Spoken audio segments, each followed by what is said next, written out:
Good evening, afternoon, and morning, viewers from wherever you are in the world. Welcome to our third season of Parallel Roles, and our first season that will be entirely live streamed. My name is Ben Potts. I'm the freshly appointed head editor for Parallel Worlds and your dungeon master for the next 6 weeks. We are debuting our Twitch stream today, which we hope will soon be a weekly thing. For right now, though, we'll be streaming today, and then we'll be off next week as I move house.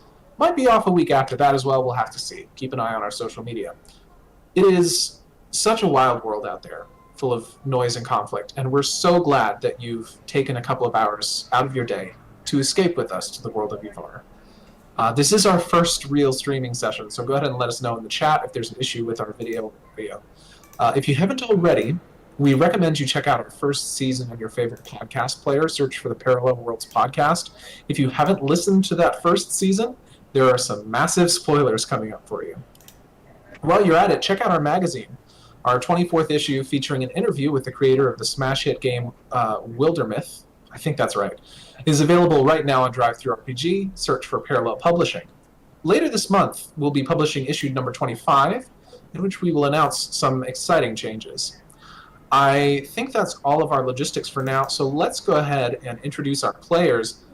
Angus, you're at the top of my screen, so why don't you go ahead and start? Hi, I'm Angus. I am the art director on Parallel Worlds, and here I am playing a character called Blavian, and I am a tiefling. What else to say about that? I like knives and stealing stuff off people that you don't expect. What about your character? Oh, yeah, sorry. I'm talking about Blavian, right. Yes, he likes stealing stuff too. I guess it kind of runs in the line. There you go. All right, let's go ahead and hear from Yana. I'm Yana. I'm the social media person behind all of the Twitter posts on behalf of Parallel Worlds. I also do design, artwork, and occasionally write stuff like, angry comments about the second season of Altered Carbon. I can't live that through. Anyways, my character is a magical kitty cat, or, in other words, tabaxi warlock, who has made a pact with a very scary being and basically sends the souls of those she kills to eternal damnation. That got dark. We explored none of that in the last season, so maybe we will learn some more about that in this one. You might. We might. There was just a hint of it. Just the hint. Tom, you go ahead. Hello, I'm Tom. I am the editor emeritus and general busybody at Parallel Worlds. I support Ben and the others, and occasionally do a bit of writing, often do a bit of editing, and I manage or I will be managing the standalone products that we'll be publishing on drivethrurpg and elsewhere over the next few months, which I'm really excited about. Which we haven't announced yet, but I guess now we have. Secret things! And my character is called Cupboard. He is a chiseled, handsome, well-regarded, steadfastly honest, and generally extremely popular goblin, who makes he's kind of a big deal in the world of analog illumination. He's a candle maker and seller. Mechanically, he's a bard, which means that he does lots of the talking, which the rest of the party get really quite fed up with and wish he wasn't. And presumably anybody who's caught any of season 1 will have found out a little bit of what goes on with Cupboard. Alrighty, so we're just going to go briefly over what has already happened in this universe. And again, if you haven't listened to Season 1, this is where you bow out and listen to all that stuff before we completely spoil the whole thing for you. So, previously on The War at the End of the World, we met our heroes of no affinity. Barsias, the human hobo, Cupboard the Goblin Candle Seller, and Shax the Tabaxi Enigma. A dreadful band of fundamental... That was my previous character. I'm no longer playing that character. Yes, if you didn't make the connection, Barsias is no longer with us. A dreadful band of fundamentalists called the Salvation Militia had captured our heroes and chained them up and brought them to a crumbling temple of the goddess Eldath, with the intention of throwing them off the side of Ivar into the endless void. With the help of a group of heroes called the Benefactors, you escaped the militia, knocking their leader, a fallen Aasimar named Valley or Godson, over the edge. You traveled with the Benefactors to Ivar's capital city of Garradin, site of the massive and glowing Elevar Spire. In this city, you met Ajpi, the ninth ruling archmage, and the most powerful wizard in the world. Along with his quirky goblin maid, Mrs. Tin, Ajpi was investigating a band of cultists called the Red Truth that were convinced the gradual decay of Ivar was the god's will, and you agreed to help him investigate. You infiltrated a Red Truth meeting and captured a leader named Brother Ryan. You brought him back to Ajpi, who interrogated him and learned that the Red Truth were seeking a mysterious magical crystal, about the size of a thumbnail. The crystal was in the hands of a bandit called the Horned Horror, who employed monstrous peritons against his enemies. You were sent to the Flaxenstrand Festival, a long-standing gnomish celebration, to find the horror and bring back this crystal. I can see memories are coming up. It was a bit of a zany adventure, but you were ultimately successful and returned the crystal to Ajpi. He explained that this gem was possessed of extraordinary powers of conjuration, unlike anything ever seen before, and he had named it the Orb of Far Return. The orb was apparently designed to interface with a powerful relic under the ownership of the ancient Cabsi family, and you were charged with infiltrating the Cabsi's mansion to retrieve the heirloom.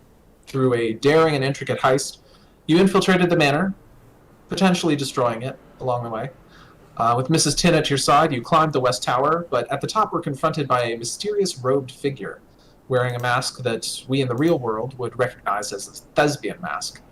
And this figure, which oozed ominous red light, informed you that he was the leader of the Red Truth, and furthermore, he was the end of the world.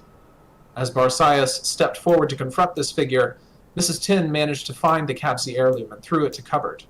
The orb and the heirloom came together and opened some kind of vortex, sucking up Cupboard and Shax and sending them spiraling out of the mansion with Barsias and Mrs. Tin left behind.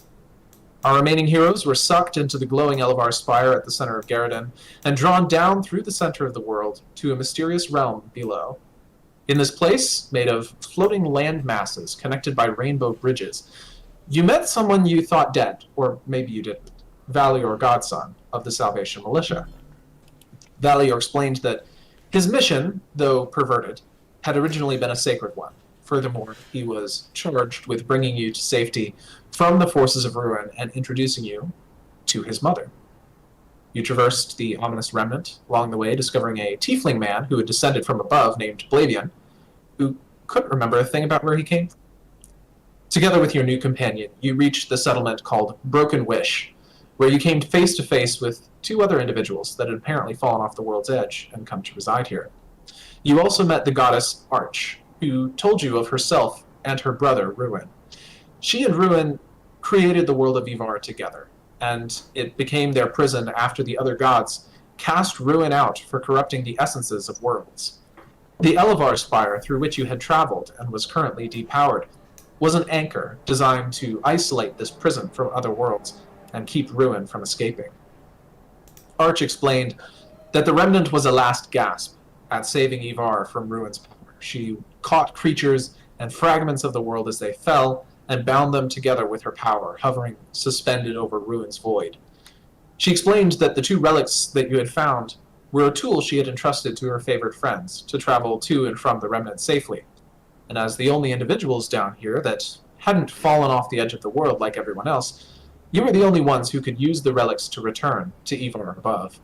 She charged you with returning and spreading word of the Remnant to those in charge of the city of Garradin. And since then, while you wait for the Elevar Spire to regain its power and send you back into the world above, you have been remaining in the settlement of Broken Wish. Now, we're going to briefly go over what has occurred in the intermittent time. I'd like to ask, first of all, while you are waiting for this to recharge, there are three families that have volunteered to host each of you. So you're welcome to stay with them if you like, or there is a house that is not currently occupied. So if you wanted to take over that house and live as bachelors, you could also do that. So I'll go around and ask each of you, do you want to spend this time with a host family, or do you want to be kicking it in your own place? So let's go ahead and start with Shax. Own place. Own place. Perfect. Excellent. Very good. What sort of stuff have you been doing down here in the darkness of the Remnant? Oh, well, practicing the dark arts. Practicing the Mostly. dark arts. This is why I didn't want anyone around. All of the muggles are not supposed to see what I'm up to. I see. I'm picturing flashes of ominous green light under the door as people Yeah, pass by. Weird chanting. Purple too. Yeah. Purple too. Probably All kinds predominantly of purple. runes all over the place and crazy writing everywhere. The muggles Excellent. can't understand. These are things mortals were not meant to know. Exactly. Well, Very, very very mortal, isn't it? I suppose. Cupboard, it sounds like you're not welcome in the abandoned house. There might be another place you can scrounge up, or would you care to stay with a host family, actually a patron of sorts? Who's putting cupboard up?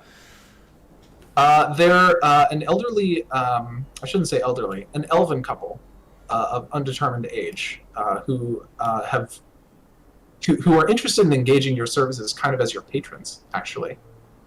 I'll stay with the oldsters. All right, very good. Their names are Vajan and Delvaleth Sieverlit. I'm not going to ask you to remember their names because I know you won't. And they have a servant who probably is of a race that you've never seen before. Seems almost like an overgrown frog standing on two legs. And he doesn't seem to speak common, but they have told you that his name is Nyunk. They've also warned you not to come into contact with his bare skin because it's poisonous.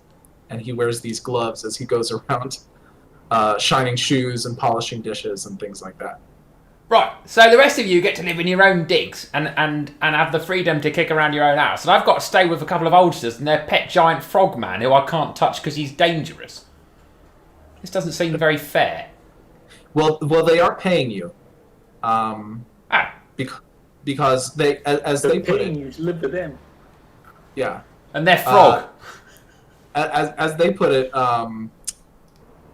you are the only practitioner of art that they have seen in their time in this settlement.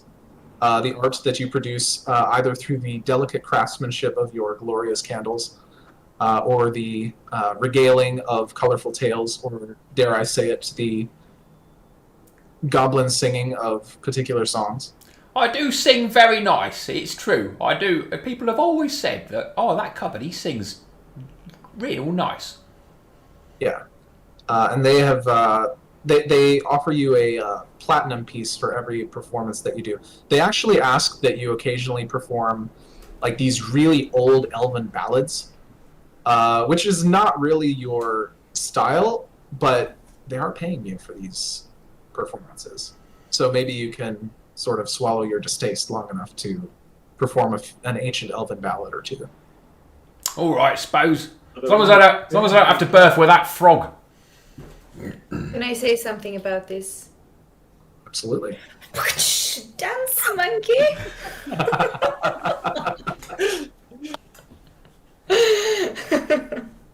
Tell me you it. come to see a Frog performance. says and that do they that. want him to live there too. Right. I'll be slumming it with Frogman while the rest of you kick back in your villa. Yeah, By the way, you've assumed that I'm in the villa, yeah, that's but I fair. am. Okay. That does bring us to Blavian. Blavian, Donko Vibe Ticker and Welby Dry Thistle have volunteered to put you up. They are, if you remember the little interlude session we did, they are the I think I prefer the bachelor pad if that's okay. And even then, I'm going to be spending most of my time in the bathhouse. Okay. Right. Maybe there's like I don't know, like a side shed that's built into the back of the house, and you can have that portion while Shax dedicates the rest of the place to her ungodly rituals. Oh no, I want to keep an eye on these ungodly rituals because it's in the blood, and I have a habit of seeing into these things. Okay. I do worship a god, just not one that is particularly. It's very short-sighted. They're not all they're cracked up to be. All right. So Shax is performing her unholy rituals. Cupboard is performing for the sake of his new patrons. By the way, Cupboard, you can go ahead and take 10 platinum pieces and add them to your inventory. Oh, nice. Only paying you in platinum. You've been done. And Blavian is being a killjoy to Shax.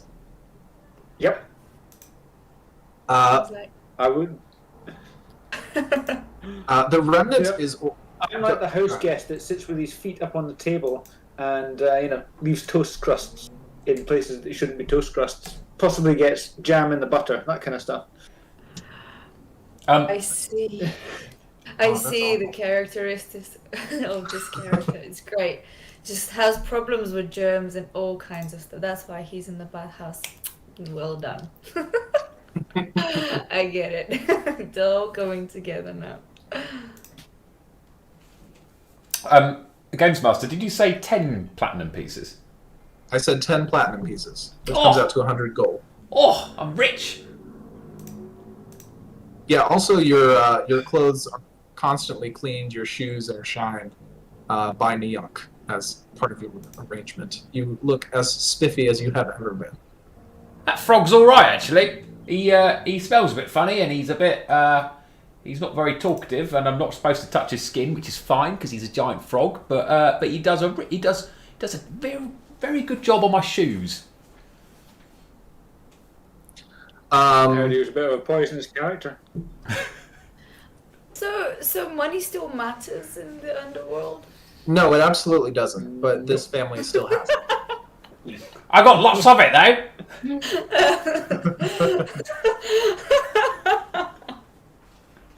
Told you we've done. Money matters to Cupboard, and it matters to his patrons, and basically nobody else. Yo. I'm one of the most highly paid bards in the world now. You're the only bard in the world now. So Blavian, while you are going about your day-to-day business, I should say first off, ordinarily the town and the remnant itself would be illuminated by the multicolored lights of the Elevar Spire, which you've been told is quite beautiful and glorious. However, since the spire was used to transport you down here, it has been dark, and so the entire location. Was that how I got here? Not you. Shax and Cupboard. You got here by other means. I think we have a way of fixing the problem with the darkness. Yes. Which was going to be the next thing I was going to say. The Goddess Arch arranged to purchase the entire supply of Cupboard's candles. Which, how much do you think Cupboard's supply of candles would have gone for? Well, I think I bought Cupboard's entire supply of candles. 1,000 platinum, probably. 1,000 platinum. Yeah, probably. I'm asking Tom how much he thinks the candles would have gone for, not Cupboard. I'm afraid I actually don't have a particularly good grasp on the Elevarian economy. Okay. I spent 20 silver pieces. I bought all these candles. Yeah, I do remember being cleared out, and I had a rucksack, a pretty small goblin-sized rucksack full of terrible candles made of earwax and snot. So I doubt their market value. The good would have news been is I was that only high. after the regular candles, not the ritual candles, which I know are a special deal. Oh yeah, did the special ritual candles, didn't I? Yeah, I could do you a ritual candle if you want. I can do Frogman a ritual candle if he wants. The candles are actually pretty hot commodities I because think Shax might want a ritual candle. that's true. But Shax, do you want any ritual candles? I might do, yes. Do Sounds you like- need a candle to burn something off your ceiling? Sounds like Cupboard's got his work cut out for him. I'll let that spider live. It's alright. All right. But yeah, the candles are hot commodities because, you know, when you're going out between houses, you want to see where you're going, but you don't want to produce so much light that you attract the forces of ruin, because that's just bad news for everybody. So pretty much everybody wants some of these candles, and Cupboard, I would imagine you're doing probably the best business that you've ever done. Although how you're gathering the materials to make more of your candles, I have no idea. That's a trade secret, omnipotent voice. Although you do some very good PR for me, I will say. I think the frogman might be losing some of his waxiness. Frogs don't have ears. At any rate, Yeah, but they're waxy all over. Oh, that's gloves. true. That's true. yeah, you could make a candle from his poisonous slime. That Right. he Cupboard starts Still. eyeing the frog with adventurous eyes, envisaging all the candles he could make. Yes. Blavian, as you're going about your daily business, what's your routine? What do you tend to do while you're waiting for things to happen? Well, I start by getting up quite early in the morning. No, actually, I sleep in quite a bit. And when I get up, I start with breakfast. I make some toast. I deliberately get jam in the butter. In fact, probably by the spoon load, because I know that it's going to piss Shax off no end. And I don't put it back anywhere cold either, so it's going to be melty and jammy by the time that she comes down. And then I probably go to the bathhouse for the rest of the morning, where I steam it out and put my feet up. And really, there's not a whole heck of a lot to do down here because nobody's getting worth stealing. And there isn't a library right here, is there? There's no library now. Somebody's got to have some books. Mostly, there are a couple of ratty old books that have not been well treated. By and large, most education and storytelling in this community is the oral tradition. Yeah, I was going to say I was going to do some reading, but hey ho. got any of your own books? Otherwise, it's only what I've got in the bag with me. I haven't. Or maybe you could borrow Shax's tome. Oh, Shax. Yes, I'll borrow that. No, you can't. Is it one of these Cthulhu Mythos ones where my face melts when I open it? If you touch it, I'll make all of your knives go alive and stab you in the face. Yeah, but you're not going to know about it, are you? Because what kind of thief would I Believe be if I got caught stealing a book? Yeah, okay, it's going to have to be Shax's book. I'm targeting that book. I'll find. I'll make sure I know she's out, and I'll go and have a look at it. Don't Yeah, go out without it. Yeah. Shax, what kind of... I think you're probably aware that Barsai... Or... Why did you pick another Blavian. character with a B name? This is on you. Because Blavian is to blave. Ah. Shax, I think you know, Blavian kind of has his eye on your treasured text. What are you doing to protect it from his sticky fingers?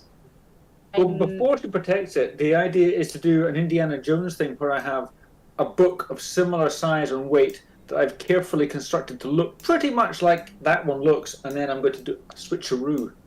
That's the thing, though. Ever since I realized what is written in this book, it has become my most treasured possession, and I never leave it anywhere out of my sight. It is always with me, everywhere. That's okay. No, I need to do a bit of kind of fast finger action in plain sight. I'm sure I will not get you. Let you get you. Light of hand. Light of hand. No, Blavian, you're a creep. Leave me alone. I bought catnip. I've got more powerful stuff than that. It's okay. I'm going to put it in the marmalade and see how that goes. I don't need to eat. What? I think this is Everyone going to be a needs to very eat. antagonistic couple of weeks. I'm picturing kind of a Tom and Jerry style series of antics, except instead of Tom trying to catch the mouse, it's Blavian trying to catch the cat's book. You'll need a candle if you want to read in the dark.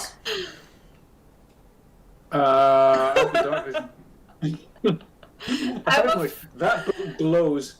I'm a fucking cat, so do I. Dark vision. I was born with it. Well, Okay.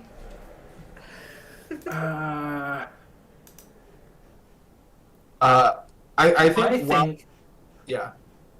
My eye for detail might be a great way of keeping an eye on where Shax has a tendency to leave things, and it's only going to take a split second to do the switcheroo. Well, Shax has explicitly said that she doesn't go anywhere in the book, which implies it's on her person at all times. That's absolutely fine. That's what sleight of hand is for. It's just a quick in and out the bag, back turned, raking in the pantry. Given that this is Shax's most prized possession, and that she is presumably keeping up her at all times, I'm going to let you, Blavian, make a sleight of hand check at disadvantage to represent your efforts to try and steal it over the course of these 2 weeks. So, first roll of the season. Let's see how it goes. It's going to be horrible. Here we go, sleight of hand. There's... That's the first roll. Yep, I heard it beep. That's the first roll. I don't even know what that came up as. And there's the second one. What's that come up at? Oh, 19 and 16, so it's a 16. And Shax's passive perception is 15. Oh dear. I have an eye for detail. Yes, you very clearly do. I'm envisioning the most intricate heist in the history of evil, more so than the infiltration of the Capsy Manor to steal their heirloom. Barsias, through a chorus of misdirection, recruiting the kids of Broken Wish to distract. Well, I had my little circus. Well, it's primarily Cupboard's little circus, I think. But No, I started the was it you who started not the Thieves Guild? Yes, the Mischief Guild. Yes. Oh yes, yeah. Your Dickensian band of pickpockets. That's right. Yes. I think you managed to snare Shax's book for, let's say, a few minutes before Shax manages to track you down and take it back. I only need a few minutes to just take a few pages out in the middle. You're tearing pages out of the book? No, I'm carefully excising them. It's not going to be obvious. What are you going to use it for? Is it for loo roll? Is it very absorbent? Toilet paper. I'm gonna go for the face straight away. I'm not even. This is going to be a party wipe in session 1, I reckon. Oh my Yeah, God. Angus, you might have to roll a new character here in session 1. Another one Oh beginning my with B. Roll for initiative. Yeah. Woohoo! Oh man, that's gonna be bad. What in the few minutes that Blavian has his ill-gotten prize, what does he see when he looks in the book to tear out these pages? I'm asking Yana. I'm not asking Blavian. Do you speak Celestial? Actually, I do. I think. Yes, I speak Celestial and Infernal. I was hoping and I was hoping for a no. It would have been a very straight answer. Then he wouldn't understand anything. I don't know what to say. Fortunately, I understand it all, and I can see to the heart of the matter. Really? You Yeah. are familiar with Gonador. Gonador. I don't know how to pronounce his name. No, but I have an innate perception for what is truth and what is not. I think it's fair to say, given that Blavian is currently under the effects of a some kind of memory removal effect, maybe what he does read doesn't make a whole lot of sense to him. Fair enough. But Dealing with amnesia. Yeah, But- he sees a bunch of charts, like some crazy geometric symbols that I love those. I'm taking that page and that page and that page, and I'll look at them later. But there we go. Um, I'm in so much trouble. you are. Anyways, what happens with my attack? I want to know. Yeah, you definitely catch up to Blavian. Just as he is putting away some kind of sharp tool, presumably a dagger, which he was using Plenty of those. To cut pages out of the book. You can't tell that. I will say you don't know whether he was cutting pages out or whether he was about to, or something, or just stab your book. You don't know. There's a sharp object near your book, and also he has it, which isn't supposed to be happening. He's a book stabber. So I take it the claws come out. Yes, I already rolled for that. Yes, you did. You Oh, rolled a right. 21. Yes, I did. You got to roll for initiative. Okay. Blavian, you're under attack. I believe a 21 will definitely hit you. Oh my goodness. It With will. one of his Yes. eyes. What? Get one of his eyes? Yes. Turn my head slightly, she'll get a horn. You do have your uncanny dodge. I have my uncanny dodge, which I will definitely use. I also have Infernal Rebuke. We're about to go for a TPK here. I don't really want to make this a full... Yippee-ki-yay, motherfuckers! I think the... Angus, if Angus dies, he should play the frog.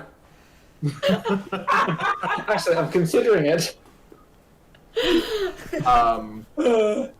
Okay, how much damage am I taking here? Yeah, go ahead and roll damage for the claws. It Yeah. shouldn't be a huge amount, I don't think.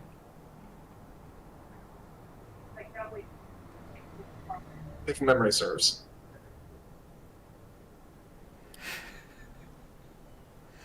Can we get a damage roll for the claws? I don't know. I don't see anything coming through. I don't see anything. See anything come through either. Kiana? No. Sorry. No, you decided not to hit me with claws? No, I will. Is that a hardware issue? Is that an issue my end? Do I need to? I did activate No, it's here. No, No. It's just, I wasn't sure which one it was. Oh no, sorry, that was wrong. That was. There we go. Oh, look at this flurry of Oh, it's blows. 2 points of slashing damage. You know what? I deserve this. I'm going to take it on the chin. Or the Okay. cheek, or wherever the hell it's going. It's going on the eye. Yeah, I want an eye. It'll look impressive. It'll look like a good dueling scar. I'll have a story for this later. Okay. Yeah. As Shax's claws rake across Blavian's face, your eye is Oh, going doing to be the so jump! red. The book oozes out of his hands and slides across the ground back to its rightful owner. Good. Is it checking the binding? It was coming loose. What did you see? I'm quite an expert with books, you know. I could fix that for you. Yeah. I mean, fix what? What the fuck The did you do? binding, it's coming to bits. It was okay before you touched it. Before you put your nasty paws on it. Did you take anything? You're the moment, pause. It's an expression. Oh, yes. I'm trying to No, change the I've- subject. Did you take anything? Of course I didn't take anything. It's a book. I've run out of other reading material. I just thought I could have a little look. You know? Blavian, I think Maybe the forward. a deception check would be appropriate at this venue Oh, This- shit. moment. No, Good thing you're a bard and you're an expert in deception. Oh wait, I'm not. At a 10, I think I may not have deceived. What do I roll then? Perception? where's your passive insight? Okay, so you can tell that he's bullshitting. You have a passive insight way higher than 10. Full of shit. You're right. I don't know anything about books, and I certainly could never fix the binding. Yes, that was pretty clear from the beginning, but what did you take? Get back. Get back or else you'll lose your eye this time. Do it. I'll hand over one of the pages. finish him. Go ahead and make one more deception check with disadvantage.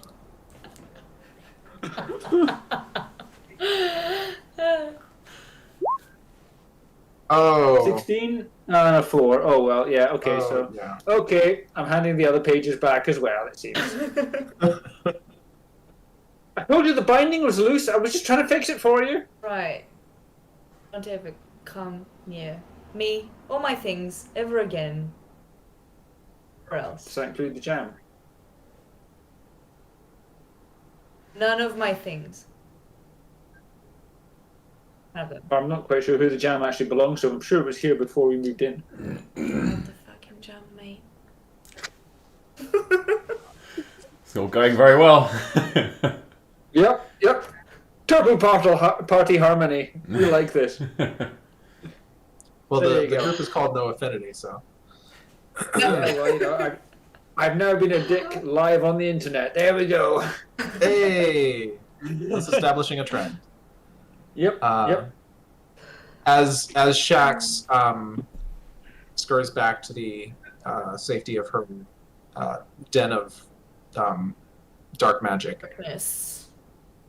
a small voice coming from behind you, Blavian, says, "Well, that seems like it went really great for you."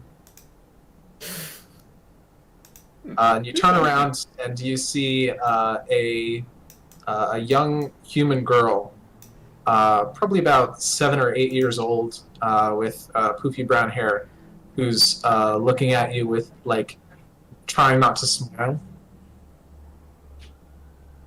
Could have gone a lot better. It could have gone a lot worse. Does it really matter?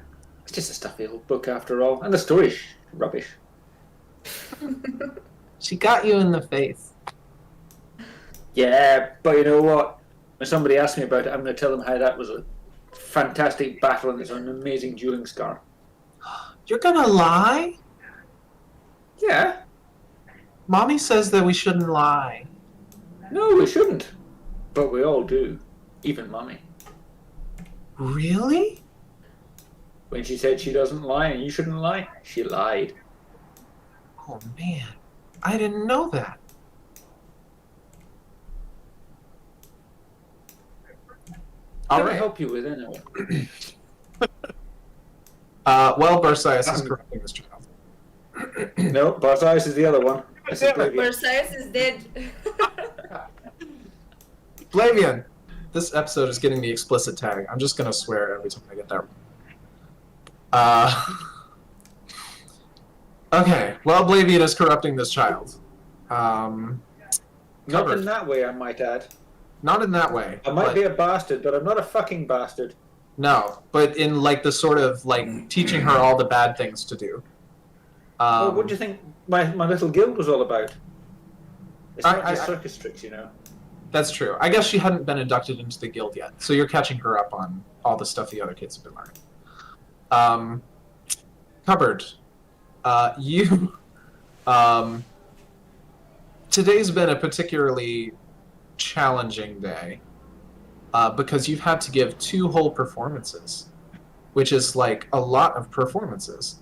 And you don't love singing these really archaic elven ballads. The rhyme structure is different from what you're used to. There are no lewd jokes at all, which just, it doesn't seem like a lot of fun. It's boring. These songs are It's boring. And your audience is a little bit weird. They're old. Yeah, well, elf ages are hard to tell. Delvaleth, who's the female elf, she she responds appropriately with, polite applause at appropriate junctures, with nods of appreciation. Her husband, Vajan, doesn't do much of anything. He just kind of sits in the same place, cross-legged, staring straight ahead. His wife insists that he hears and appreciates your music, but you get kind of no visible response from him. And his eyes look kind of weird. I thought he was dead. He's not Good on the dead. catnip. No, he's paying rapt attention, I assure you. Oh, all right. I've got another one that I wrote myself. It's a bit different from these old elven old people songs. It's called My Wife Sluggy is a deceitful, scheming whore. Do you want me to play that? Delvaleth looks at Vajan, who doesn't seem to respond, and then she says, "You know, perhaps another day. I think we're just a little bit too tired right at this moment." Are you sure he's tired? Because he looks a lot like he's dead. No, you can't tell, but he's very tired. We'll have to resume this another day. I've got a song that will wake him up. It's called 1, 2, 3. We all kick worm bum in the nuts. 1, 2, 3. We all kick worm bum in the nuts, in his nuts. Cupboard jigs around the room, singing and clapping, trying to elicit some kind of reaction out of this elderly, possibly dead elf. Vajan does not respond to your efforts. Delvaleth kind of realizes that there's no point in trying to argue and sits back and attempts to enjoy this performance. At the end of which, as you stand there catching your breath, she says, "Well, that was something. Thank you, Sir Cupboard, kindly for..." And as she says that, Vajan stirs. Oh my god! You haven't... He's alive! I woke him up with my song, didn't I? You haven't seen him move at all in the time that you've known this couple. He uncrosses his legs and stands up and starts walking over to you. And there's just his eyes fixate on you for the first time. I'll be honest, mate, I did think you were dead. And now I'm a little bit concerned. I hope that you really like my song, because I got a couple more if you like them. You clearly find them quite rejuvenating, don't you? He stands before you, just kind of staring at you, not immediately responding, and then lowers down in a crouch so that he's on your eye. And he says, "And you too shall return to dust, for none is permanent. Your essence shall fade and be reborn in the claws of a squirrel, the eye of a beholder, the cry of a new baby. For everything is always changing, being made new and old." God, you're a riot, aren't you, mate? A fucking killjoy. Yeah, I know. There's always one, isn't there? There's always one. Every performance I give, there's always one. Stands at the back, can't see the joke. It's usually one that gets it, and the rest of them don't. He kind of tilts his head a little bit, like he's thinking about what you're saying. Have I been impolite? It is accepted, it is convention to, when a performer gives a particularly illustrious performance, as I have just done here, for example, it is conventional to clap and compliment them on their skill and talent, rather than terrify them with incomprehensible babblings about apocalypses and squirrels. But that's just me, and maybe things are done different down here in old people Elfland. The ignorance of your jubilance is refreshing, and I thank you. That's all right, mate. I got another one. It's called "Kick Wormbum in his big stupid ass." You kick I him. feel like we just heard that one. Ah, it's different. It's different. It's got a different stanza structure, isn't it? But it's all right. It's all right.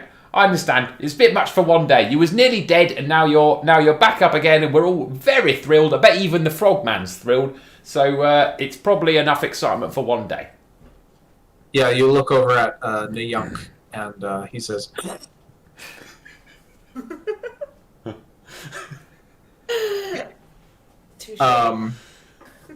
Vajan returns to his place where he was before and returns to his cross-legged position and begins staring straight ahead. He was there for a bit, but it seems like he's gone again. All right. Good scheme. Shax. Hmm. About. Well, this is something. This might have happened actually the first day that you took up residency in your new abode. The first day after, you heard a knock at the door while you were in the middle of one of your dark rituals. Mhm. And there is kind of a peephole that you can look through if you want to. That's what I'll do. I'll All right. pretend that I'm not there until I can no longer do that. Yeah. You look through the peephole. Probably entertaining. It's probably half the people in the street are downstairs having a party. I'm going to say this is when Blavian is at the bathhouse, just for convenience sake. Thanks. So it doesn't evolve. As you look out the door, you see a tabaxi woman, probably about 10 years older than you or so, just pitch black fur, so much that you almost can't see her even with your dark vision, carrying some kind of meat pie that is still steaming as if it has just come fresh from like an oven or something.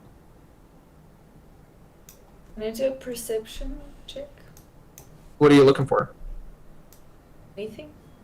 Any kind of insight I could get? Anything other than that? Or do I know this woman? Yeah, let's say insight. Insight.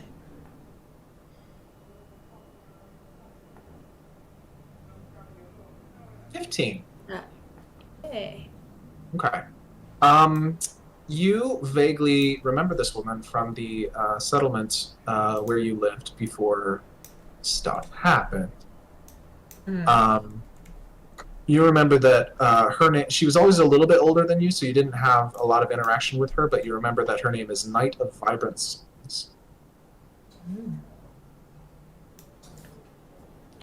Okay, well.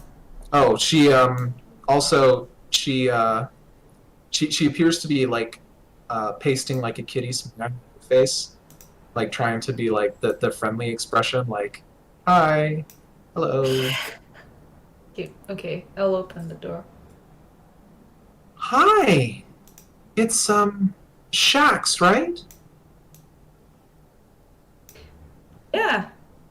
How did you know? Oh, we used to be, well, not neighbors, but I do remember seeing you around back in the old settlement, if you remember. I'm Knight, Knight of Vibrant Songs. My husband, Heart of Sturdy Tree, and our kitten, we're down the street from you, and I just thought I would bring you something to warm up the place a bit, something, a good meal. Oh, I do remember you. It's nice Yeah. to see you. And this is really surprising as well. I didn't expect to see anyone I knew here. Yeah, we haven't How is we your haven't seen family? any other tabaxi in a while either. Actually, I saw someone else. You remember that guy that caused a lot of trouble? Yeah, we're retconning everything from the lost last session. It didn't happen. Was it in the last one? Anyways, I was in the last just one. It never made this happened. up then. It still happened in my mind. Anyways, I'm playing along, okay? Yeah. Go with it. There was no Uh, Shadow Barcias. There was no other stuff. Aw, Oh, I thought he was my man. dad. Okay, anyways, alright. I Okay, see how's your family? you've made the place your own. Looks like. Well, unfortunately not. I have a housemate. Oh, Not my choice. It just Oh. happened. oh dear. Yes, Well, and I'm a housemate. he's a thief, so it's not very pleasant. That is not pleasant at all. Well, anytime you want to come over, join us for dinner, get away from your irritating housemate, we'd be happy to have you. Thank you very much. That is very, very kind of you. Very kind indeed. Of course. Thank you for the food. She hands over the meat pie. It smells like mice. Can I ask you something? Do you remember what happened to my mom? Do you know? He For my was DM's I sake, was. sorry, for the DM's sake, I don't think we've talked about your mother, have we? No, I was just curious what you would say. Because I don't know either. Because I left the village a while ago. I don't know what happened.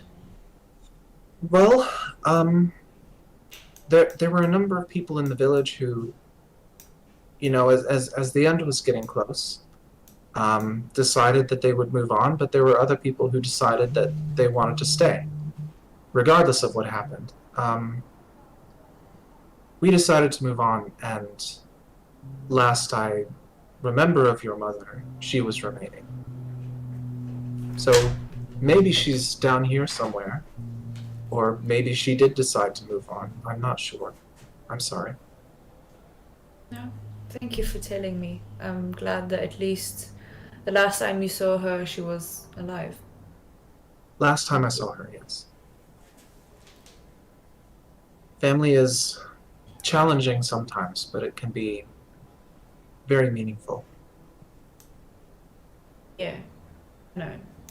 Although I haven't seen any of my family left ages ago, but I still think about them almost every day. So, thank you for reminding me of that part of my life. Sure. Okay. And again, you're welcome anytime. Happy to have you.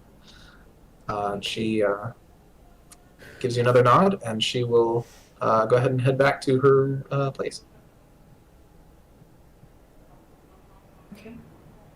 How All right. sweet. Do you visit them at all? Yeah, eventually. Do I have to Eventually. do that now? No, not at all. But you do meet them. The husband is kind of a big, brawny tabaxi, almost panther-like in his motions. Very dedicated to protecting his family. He's actually one of the people who patrols outside the settlement, looking for monsters to, slay and stuff like that. And they have a kitten who's what's pre-toddler? Is it just baby? Is that Problem. what you call pre-toddler? Yep. Disaster. Yep. Yes. Yeah. And she is she's black with flecks of silver in her fur. And her name is Sparkle of Distant Stars. Oh, cute. Magical. Guess I could have thought of a more tabaxi-like name, huh? I mean, Shax has never been the traditional tabaxi.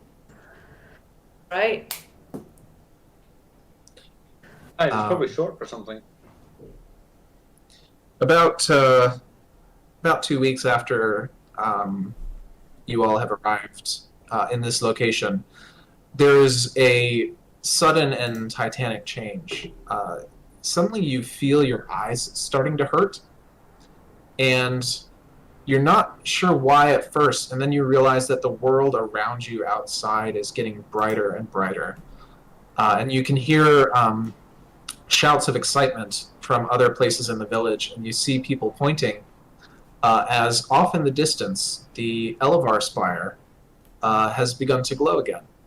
And it, in the same way that it did on the surface, it shifts from different colors, from entirely red, blue, green, just passing through this cascade of different shades, and with each changing color, it illuminates, for the first time, this vast open network of interconnected land masses that make up the Remnant.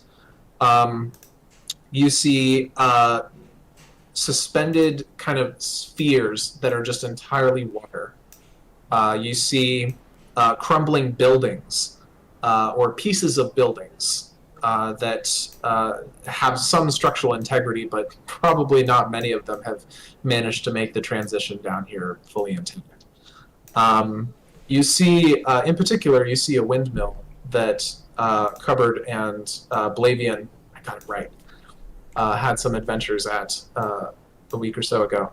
You see in the distance what appears to be an upside-down pyramid,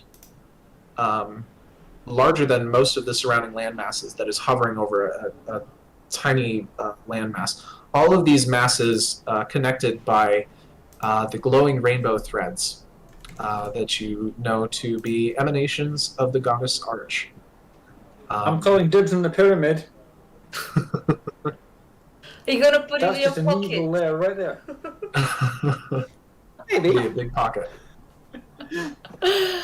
The Elevar Spire has recharged, and as you were informed by the goddess, that means it's time for you to return to the world above. The old woman, Milna, who is serving as the goddess's handmaiden, comes and finds you. Milna is alive! Yeah, she's alive. The goddess brought her back to life. Spoiler alert. I remember that. She is accompanied by Welby Drythistle, who is the halfling fellow Cupboard and Blavian had a little bit of a misadventure with him rescuing some kids a while back. And Milna says, "All right, the time has come for you to leave us. We have enjoyed having you here, but we know that what you have to do is very important." Are we all in front of her? Yes. Yes, very important candle sales to make. I'm a little in two minds. Like, well, it's really good that the world's not ending and stuff, and there's light and stuff. But the more light there is, the fewer candles that people will need. So it's a mixed blessing in my mind.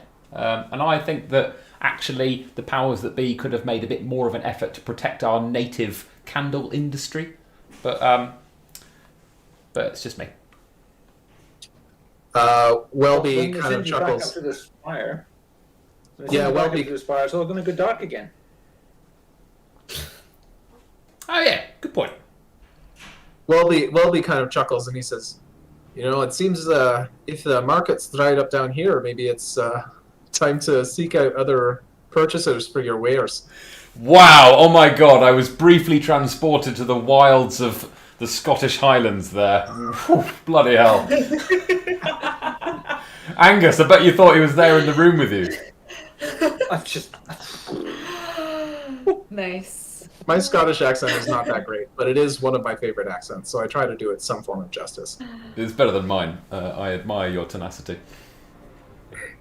I can't even try to do a British one, so. Don't worry. I'm You're not missing much. That's fair enough. I'm just gonna stop by the house, talk to Donko, and then we'll be off. Unless y'all have anything else you want to do. Who's Donko? I better go say goodbye to the dead bloke and his elven wife and their toad. It wouldn't be polite. yeah. Vajan and Delvaleth and Nayunk. Yeah, whatever. Yeah, Cupboard scampers off to go and bid farewell to his to the elven couple and their Wait. toad Before man. you go, Cupboard, can I buy a candle off you? Yeah, sure. Yeah, this is my new range. I've started making aromatic candles this time. No way! Yeah, I have. Yeah, turns out that. Smell of. Oh, Fragrances. this one. What kind of fragrances? This one and no. This one's called Eau de Frog. And it's got nothing to do with anything like the fact that I live with a giant human-shaped frog or anything. It's completely unrelated. It's made of essential oils and minerals and stuff. And it's very, very good for your chakras. It gets them all aligned. And it's really good for your chi and your aura. It polishes your aura right up. No, in no time. It's dead good. Yeah, so Kundalini running and all of that jazz. Oh yeah, all of that. Yeah. Sold. Very good pitch. I'll take one. Yeah, nice. That'll be a silver piece, please. All right then, have it. Oh, excuse me while I update my character sheet. Currency. Actually, this is the first time I'm actually buying something, I think. It might be. I don't even know where the money is. It's in the inventory tab on your character sheet. I think you bought armor for Shax after you got your moderately armored feet. Who knows? Anyways, Who knows? I want to bring this to the Tabaxi family as a farewell gift. Right. It's so Just, nice. Don't light it in front of the frog that lives with the dead elf people. It's nothing. It doesn't matter. It just doesn't like candles. It's got nothing else. He's just not a candle person. It's probably just for the best. I see. Okay, thanks for the tip. It's all right. It's nice. Hart, the husband, opens the door. Oh. Well, guess we're back in business. I guess you lot will be heading back then? Yeah. Yeah. This is for you. Oh. This is the Tabaxi family, right? Yes. Yes. Okay. Just double checking. Well, this is a candle for you. I didn't know what else to get you. And this is handmade from one of my best pals. It's got essential oils, whatnot, aligns your chakras. I don't know. I don't know if you're into that kind of stuff, but I thought that maybe in this dark place you would appreciate some light. So. Absolutely. I understand it's going to get dark again after you guys head up, so... I think that's a bit rich coming from her, really. Talking about dark places and being a light and all that. Is your housemate here? No, he's not. Thought I heard his voice. He is so annoying that I hear his voice at the back of my head sometimes. Yeah. That's it. It's my telepathy. Thank you so much. I know Knight would want to say goodbye, but she's nursing Sparkle right now. Oh, it's okay. It would probably be even more difficult that way, but give her my love. It was very nice to see a familiar face. Indeed. Fair travels, Shax. Thank you. All the best to you. Good luck with whatever is to come. Yes, indeed. All right, Covered, you go and say farewell to the family that has been putting you up. Delvaleth supports Vajan as the two of them stand outside the house, taking in light for the first time in a while. Or full light, I should say. They've been, using your candles, obviously. With Nyunk standing beside them. And Delvaleth says, "Well, we shall miss your unique artistry, but trust that it shall be put before even more worthy audiences in the world above." Oh, thanks. Yeah, I suppose you can't suppress talent for too long. Anyway, look, I made you a gift, innit? It's a scented candle. It's a scented aromatic candle. It's this one's called Ode de Surprise. Ode de Surprise. Yeah. Yeah, it's one of my new special ones. I used to just be in the business of bog standard illumination. And then I sold all my stock. Was in very high demand, and then I went into ritual candles to supply the ritual candle market. And then I've recently gone into aromatic scented candles, which are for the gifting market mostly. So it involves sort of finding sort of delicate aromatic things in nature, capturing their essence through the means of oils and minerals and such, and then putting that in a candle so that people could have that magic in their homes. Sure. She extends a hand as like a pincer claw, and using her long nails, she like picks up the candle without actually touching it. In that way, like you're not sure whether she's actually going to keep it or throw it away when you're not looking. And she says, "We will treasure this Absolutely. How much would you like for it? That'll be 2 gold pieces, please. Of course. And Miyunk steps forward and offers you 2 gold pieces out of a pouch. Oh, thanks. That one's made of. That's my new range. It's made of hair and mud. Delightful. Hope you like it. Ta-ta now. I hope your husband. I hope the funeral goes all right. And Froggy Man, I hope you notice that you've been significantly less waxy recently. I hope your skin condition gets better. Somehow, I suspect it probably will. Thanks for having me. Thanks for having me. Bye now. And cupboard skedaddles. And I'll just turn up wherever it is we're going, surrounded by capering children of the guild. Oh, great! The children. It's the fantasy children are Fagin. the children are all gathered around Blavian, showing you the last shiny things that they managed to snatch, hoping for a word of approval before you head on. Absolutely. Like, I found this! It's a potato! At least it's edible. That's good. That's a good start. Shinier. Maybe green would be good. Oh, green! Green and shiny. I found this cucumber. Also edible. Barely. Metal, maybe green metal. One of the little boys who's been kind of the most successful thief so far shows you a glittering silver ring with an emerald set in it that most likely came from the Severlit household. Excellent. I'll give him a copper piece.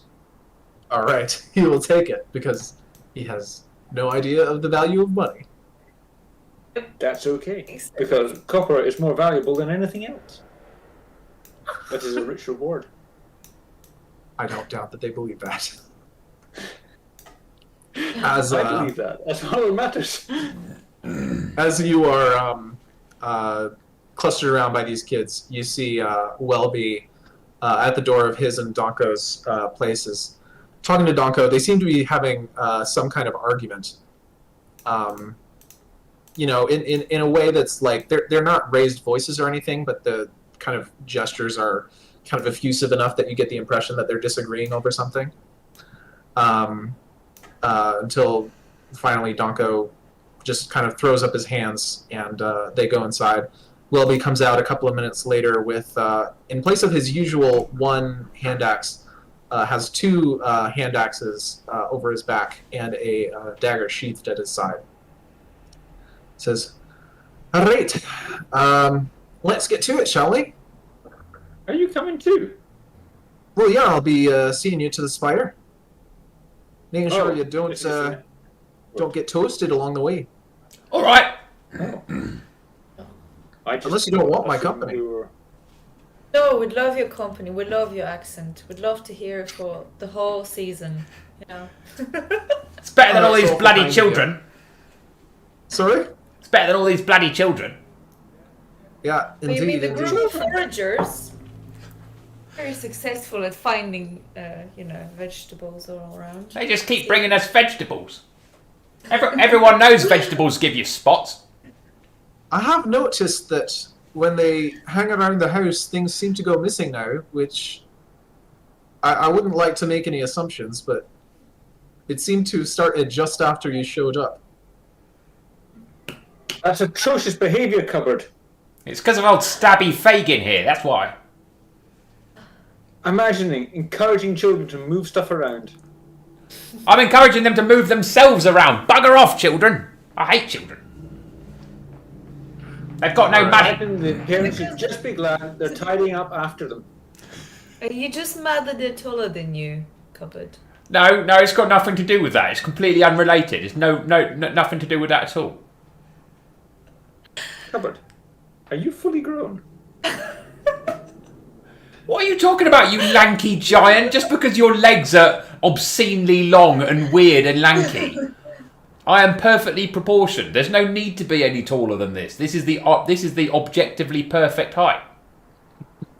To be honest, it is If quite you say so. practical. At least if you fall, you don't really fall from a high place. Yeah, That's exactly. Exactly. Yeah, it's easier on your internal organs. But if you do fall from a high place, you have further to go.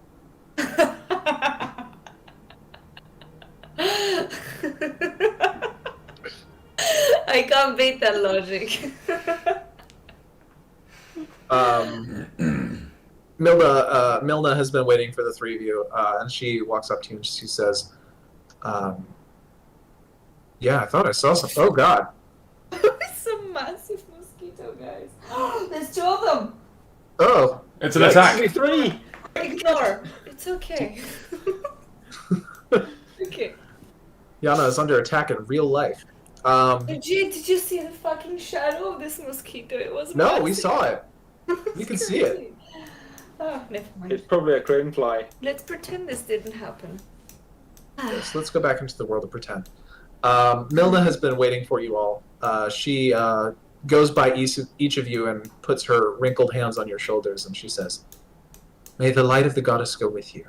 And she's going to cast the spell Death Ward on each of you. So for the next 16 hours, the next time that you would be dropped to 0 hit points, or if there was an effect that would instantly kill you, you will drop to 1 hit point instead. It's too bad, Shax.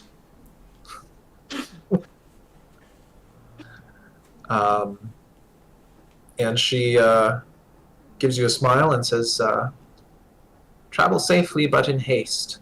The forces of ruin will no doubt be anticipating your arrival." Thanks, Milner. All right. Simona, I'm glad you're alive. Yeah, I'm also glad that you're alive. Thank you, dears. Thank you very much. All right, off you go then. While they're distracting her, the kids are just doing a number on her back pockets. Perfect. You see them scurrying away with handfuls of yarn and lint and other old lady things. Didn't she buy all the candles off? All useful. Well, apparently Blavian bought all the candles off you. I thought she bought a load of candles off me I as got well. there first. Yeah, I guess she had to negotiate with him. Okay. And you know what? I made 30 copper pieces. Hey, nice. Isn't that less than you bought him for? It is. It's much less. I know, because he said he No, made it's not. 30 golden pieces. Yes. Oh, that's right. Copper is the most Silver's valuable. worthless. Why on earth would you want it? That's right. You don't remember much, but you remember that. Okay. It's important. As you set off across the rainbow bridges of the Remnant, kind of a marching order. Who's going in what order? Welby will volunteer to go first. I'll go first. Don't worry. I'm going to be behind Shax. Okay? No. I'll be the last one. I want some room for my tail. Fair. Fagin can go in the Blavian middle. also has a tail. Yes, but I don't care. That's a vicious rumor. That's not a tail. I don't want to know. I don't want to know. Okay, maybe Blavian doesn't have a tail. All right. Okay, so Shax. It is prehensile and probably as long as my arm, but it's not a tail. I think he should be the second one. I hate to ask, but if it's not a tail, what is it? I'm sorry, we're not that explicitly related rated a podcast at the moment. Oh, dear God. Which, All right. Okay. All right. Oh, lordy. Okay, mother was so a succubus. Remember? delightful. So Shax is in the back. Welby's in the front. Covered in Shax. No, covered in Blavian. I'll go second because I don't want Shax right behind me. Alrighty. Good I'm not deal. really sure I want Goblin right behind me either, but you know. But you gotta do what you gotta do, you know? If Shax tries something, she'll trip over him first.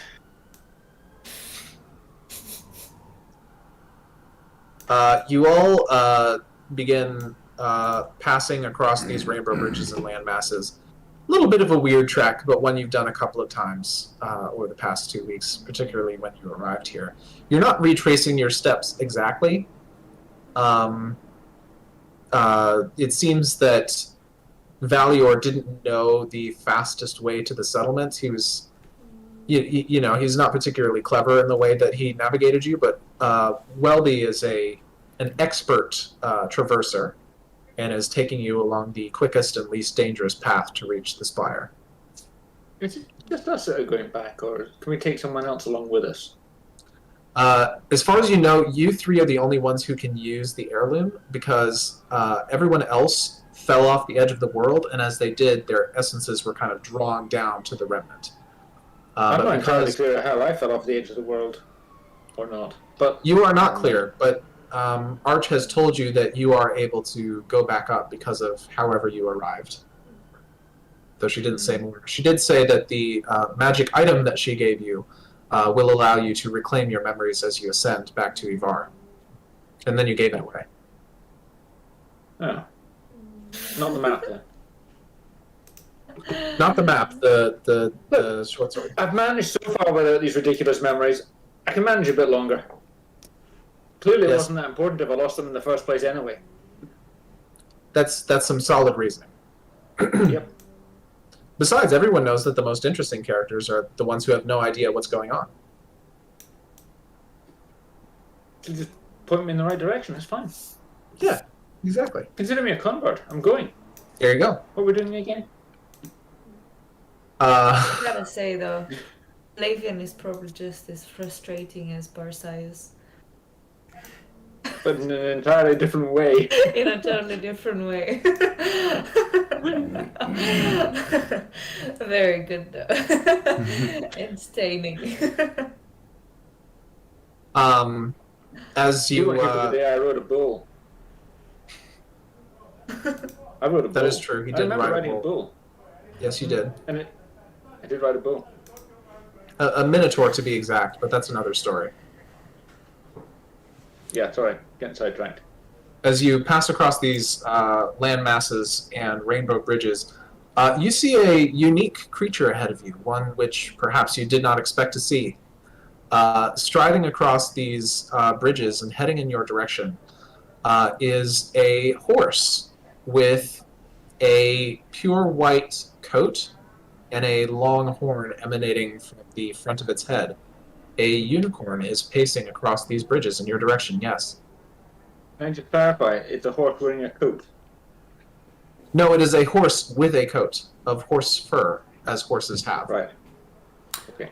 I think That that's would be wild. I think that's a rhinoceros coming. I've read about them. Aren't they battle unicorns? Hubbard, I think you should write a book, and this should be the next thing you sell, and it should be called Spectacle of the Goblin. Spectacle of the Goblin. Yes, I think that it would be great. I think it should be there and back again, a goblin story. All right. The trouble with fans is that they get so demanding, you know. All right, Catwoman, I'll bear that in mind, and you, strange children pan piper man. I do take commissions, so if you really do want to see those brought to life, then I am negotiable. In the meantime, we've got to fight this rhinoceros, I think. As the unicorn comes to a stop on the platform just ahead of you, you all hear in your heads a voice, a It is Shax again. lilting. No, it's not Shax. It's a lilting musical voice. Covered that you. No, that Covered does not understand. But Shax and Blavian, you do. Because this unicorn is telepathically speaking celestial in your minds. And you hear this unicorn say, "Ho, fair travelers, from whence do you come and whence do you go?" Oh, fair rhinoceros? Rhinoceros? Are we certain it's a rhinoceros? Welby leans over to you. I think it's called a unicorn. All right. Hail, fine unicorn. We're going. Where have we been? Where are we going? I don't know where we're going. The right person to speak, aren't you? God. It's probably getting a head full of confusion right now. I'm following him. He's in front. There's a Are long, we- there's a long, confused silence. Are we talking to a unicorn out loud or telepathically? That's up to you. I though. was just shouting it out loud. It doesn't seem to be Yeah. giving you the capacity to respond telepathically, but you can do that anyway. I mean, because I had this. Anyways, yeah, sure, I'll talk to it. What are you? That's my question. I am a unicorn, a celestial creature of divine prominence. Long dwelt in the world above, but descended to this last remnant. Fallen unicorn. Hmm. Why are you talking to that rhino? Not. He says it's a unicorn, not a rhino. It says it's a unicorn. I mean, I guess you can't understand that. It's Yeah. speaking. Yeah. It's a fallen unicorn, apparently. Yeah, Cupboard, you basically just hear like chiming bells in your head. Where are them bells coming from? Why are you blokes talking to that horse? What's going on? But You're it was a a rhino. rhinoceros. Oh, I've You se- hear the unicorn's voice in your head again as it asks, "Where did you come from, and to where do you go?" How? I'm sorry, but I don't really feel like, We came from over there. Oh, shut up. You do not speak. You don't know where you came from. Shut up. I've got a map. Amazing. I'll pull Yeah. out my map and start unfolding it. Yes, please. Okay. Keep yourself busy. You start unfolding your map, and as you do, you see the horse kind of look off in the distance to the elevator spire, and its body kind of like stiffens, and you can see this weird red mist start coming out of the bottom of its hooves. It says, "Wait, Oh. you're the ones who took the light away." Oh, I didn't.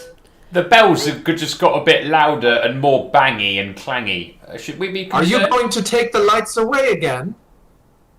He is. Oh, we didn't do anything. How come a horse is the authority on what I can and cannot do as well? What is going on? Why should I answer your questions? I don't quite get it. Don't take the lights away. Not taking anything away. We're trying to save the world. And you know what? I really hate the fact that we're the people that have to do that. I didn't vote for this at all. It's not exactly how I prefer to spend my last days. I wanted to just sit in my dark room and do Worshipping all some day. demon.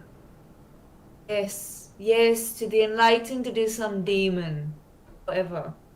Go ahead and Shax, make a persuasion check with disadvantage because you invoked demon worship to a celestial creature. Yeah.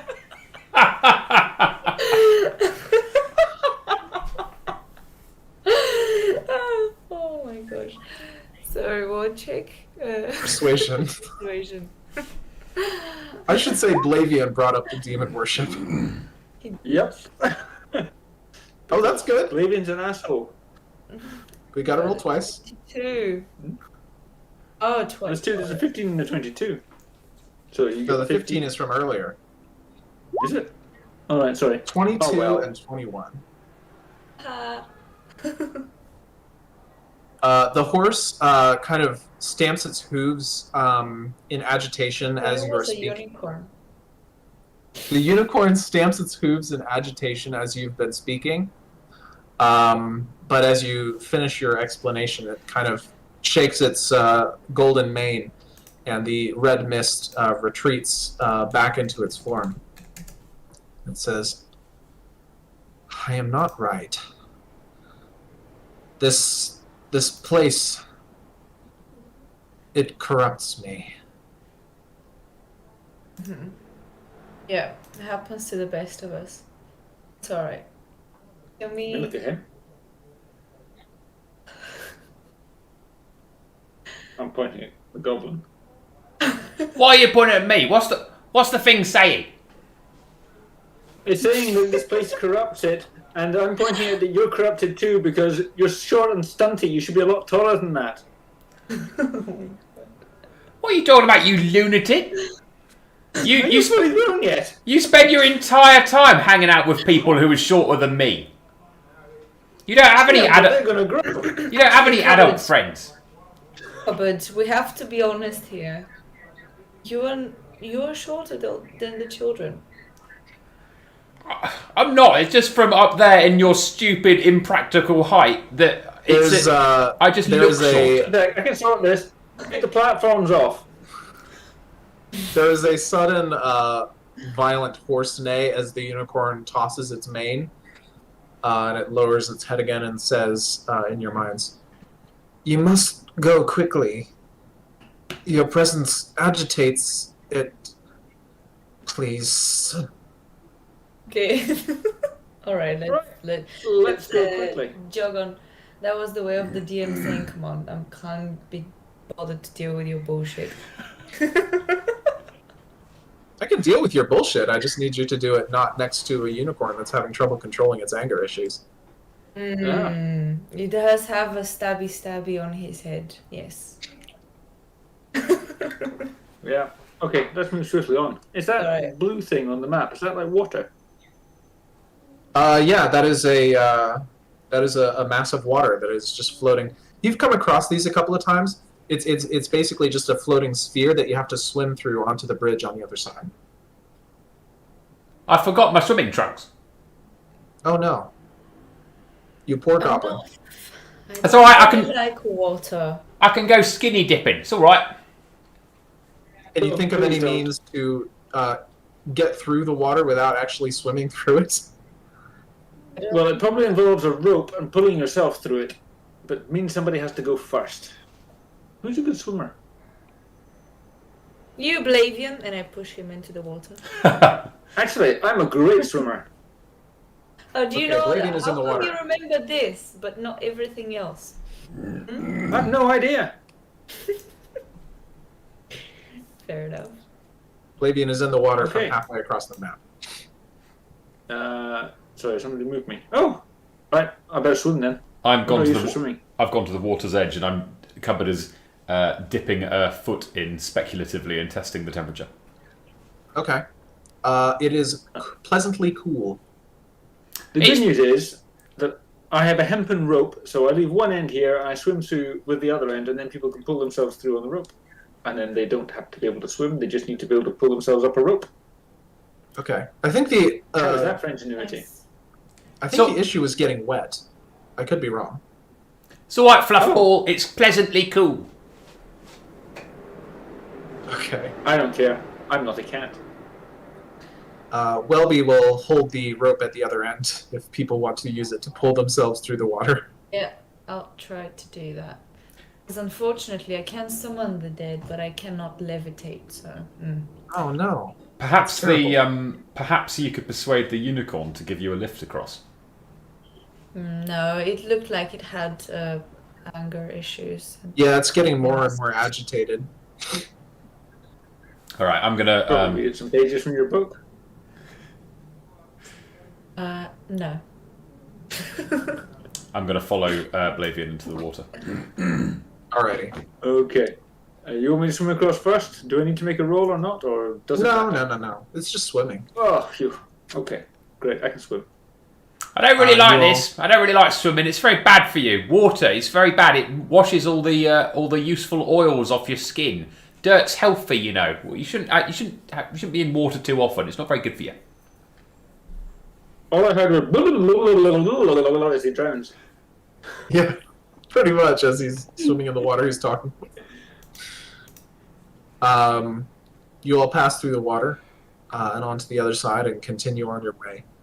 About 2 minutes after leaving that particular environment, you hear a loud neighing sound behind you, and instinctively turning back, you see something large and white fall off the side of one of the landmasses.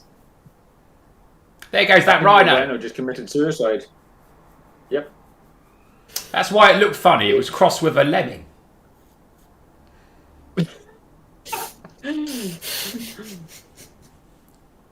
I think that noble celestial creature has let itself down.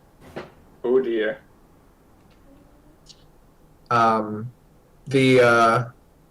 You continue along your path. The Elevar spire getting larger and larger. You can feel a low hum of ambient energy as you get close to it that Shax and Cupboard, you remember from your time in Garradin, whenever you get particular close, there's almost like a static electricity in the air emanating from the spire. I feel weird. I feel really weird. Yeah. And as you get... I don't know that... I guess, is Shax a short hair or a long hair? The avatar. This is an important character question. Long hair. Oh no. So Shax is looking positively wild right now. As you... This is my trying not to laugh at Shax's face.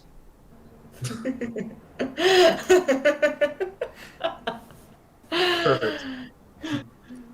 As you come to a kind of final series of closely connected land masses right before the edge of the spire, which is continuing to shift through these various hues. Welby clears his throat. Well, we've made it. And he turns to Blavian and he says, "Now I know you don't know much of where you came from, but it seems that in your heart you sort of do. I've observed your fighting style and your behavior, and I thought you might find something useful as you head back." And he reaches for the dagger that he has sheathed at his waist. And he pulls it free. And he holds it in his palm. Initiative! Nobody puts a fucking knife on me!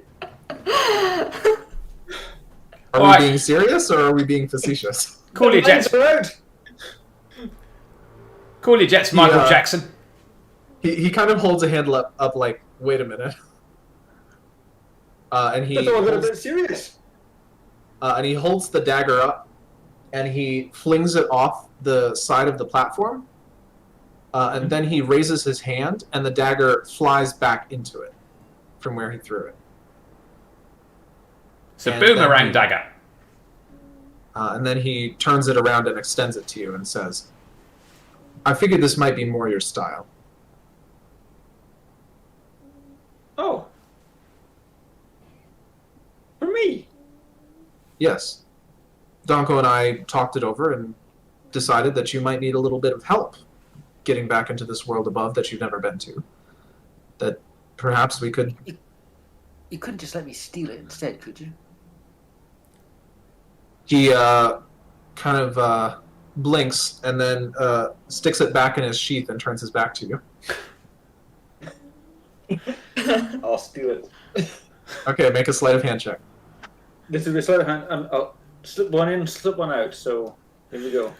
All right. You're mental. You'll never notice the weight difference. So, I've been forgetting to do the Scottish. Oh, dang it. It's okay. I hear it in my head. Thank you. What was that? Oh, very nice. You actually beat his Didn't passive. even notice me. Yeah. Yep. So that's just switch it for one of my other daggers. Okay. It says, Will, are you gonna steal it or not? Nah, I don't need it. Alright then. He turns back around. Classic. Well, let's My friend. let's get you back up there then, shall we? And you hear behind all of you. And turning around, you see two figures standing behind you. Uh-oh. Cool. Who is it? I don't know, but that's a very big looking map. Standing on the platform behind yours, you see a young human girl about 7 or 8 years old. Look familiar. It's one of Does yours, look- Fagin. And you see a kind of toad-looking individual with slimy purple skin. One of yours, Mr. Gobbo. He definitely looks like the sort of person that could collaborate with me over a particularly good range of candles. I'll tell you that. The girl raises a hand and waves. I'll wave. You shouldn't go. How come? No, you should. But you shouldn't go. Who's she pointing to? She is looking at cupboard and Blavian. We've got to So go who because should we go? we're very heroic and we've got to go and do really heroic things. But we would probably be amenable to not going were it made up worth our while. I can make it worth your while. That sounded worryingly coquettish coming from a small child, but I was thinking more in terms of money. No, you should stay down here, and we should go. And she gestures to Nayunk next to her. Oh, it's Frogman. Hello, Frogman. Has your unfortunate skin condition cleared up yet? Good, Yes, excellent, good. Can we all go? Mayflower's lips don't move, but you hear her voice in your heads saying, "Only his true servants should go." Her lips aren't moving. I think maybe it's time to knife someone. Yeah, how about we go ahead and roll initiative? Oh, Yep. she was about to pay me to stay. I was looking forward to that. All right, before you roll, go ahead and click your token on the Roll20 map, and then when you roll initiative, it'll put you on the turn order automatically. Will it? Nice. I don't think we'll do. Oh, oops! I'm just drawing all over my token. Whoops! Hang on, got the wrong tool. You're a tool. I am a tool. Hang on, what's happened there? I'm drawing on it. I can't get rid of it. That's Uh-oh. cool. Yeah. Right. Okay. Now let's just that work. Can I get rid of those? Why are we fighting?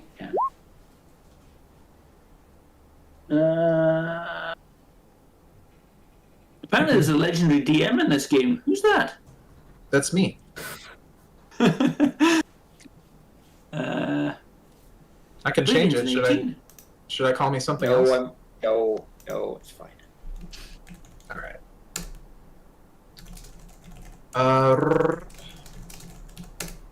So you see her intone some words that you recognize in Celestial as "shield my limbs," and this glistening black ice forms all along her body as she points to you and she says, "Give us the heirloom, or you'll die here." You can't take my map. What's the heirloom? What's she after? She's after your stones, mate. Welby says, I think she's here to take the pendant that you used to travel here. You go ahead. I'll hold these two people off, I suppose." All right. And he is going to move That doesn't seem very noble. over here. And he's going to draw his hand axes, and he's going to throw them at Nyunk. Oh, he doesn't have his returning hand axe anymore. Oh, well. Just subtract 1 from the attack rolls and damage rolls. It'll be fine.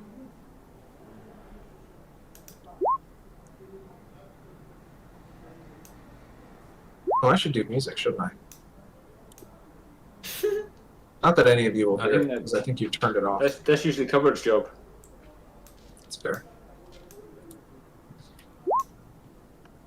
So you see him draw like a series of these hand axes off his back and just throw them in quick succession, slamming into Nyunk, the grung fellow that you've been interacting with.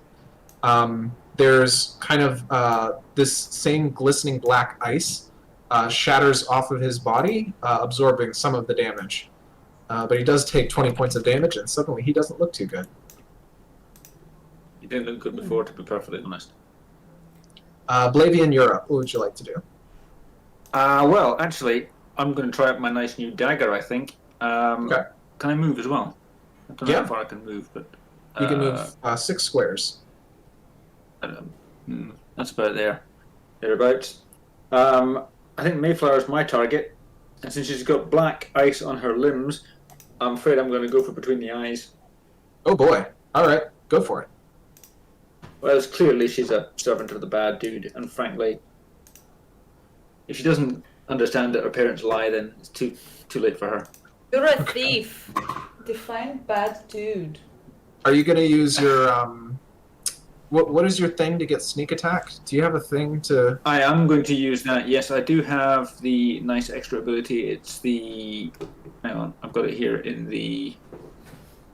Insightful fighting? Is that it? That's the one. I'm looking for it. For some reason, I'm looking in my inventory, which is not where it is. If I go to my actions, insightful fighting. As a bonus action, you can make an insight check at a creature to... Basically, if I succeed in the check, I am advantaged. Okay. Go ahead and make your competing check. She rolls an 11. Okay. Okay. I use insight. The hell is it there? Okay. That go? It's a natural 1. Oh, fuck.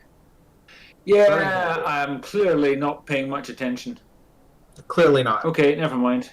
I'm not advantaged. I don't get my automatic sneak attack. So it's just a regular attack roll then. Okay. Which is going to be proficiency, isn't it? Is that the skill we use for this? Just make a normal dagger attack. Going to go to attack. Dagger. That one. I'm confused. I can't find it on the character sheet anymore. Right, it's there. Where's the... You have 1,000,000 daggers. Just well, click I'm trying to one. find the right one. Okay. Shit. The returning dagger is a magic weapon, so it gets +1 to attack and damage. But even with a I don't 10, think that's going to hit. yeah, even with a 10, that's not going to be enough to hit Mayflower. It sails over her head and then turns and returns back to your hand. It was supposed to hit her in the back of the head. It didn't do that though. Yeah, oh well. Gonna have to work on this. Yeah. Okay. I'm done. All right. Covered the goblin. Right, okay, let's see. I think I will probably try and keep my distance. Cupboard will run... Can I run 6 squares as well? Yeah. 30 feet movement. Moving through a friendly creature's space counts as 2. 1, moving 2, in and out. 3, 4, 5. Can I move there? Yep. Alright, I'm going to take a crossbow shot at Mayflower. Alrighty. At her head. Cool. Take that, you weird black icing clothes child. 18 hits. Nice. Wow.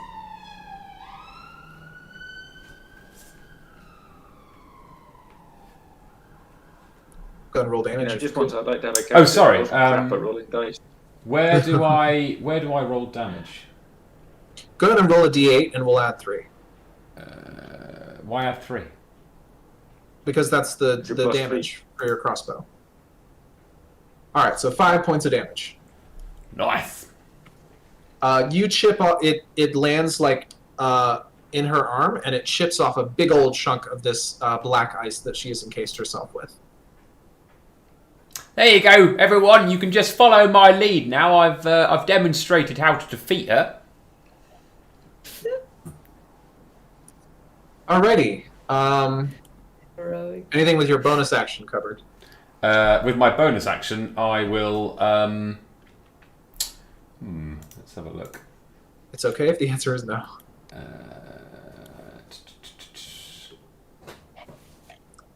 I will.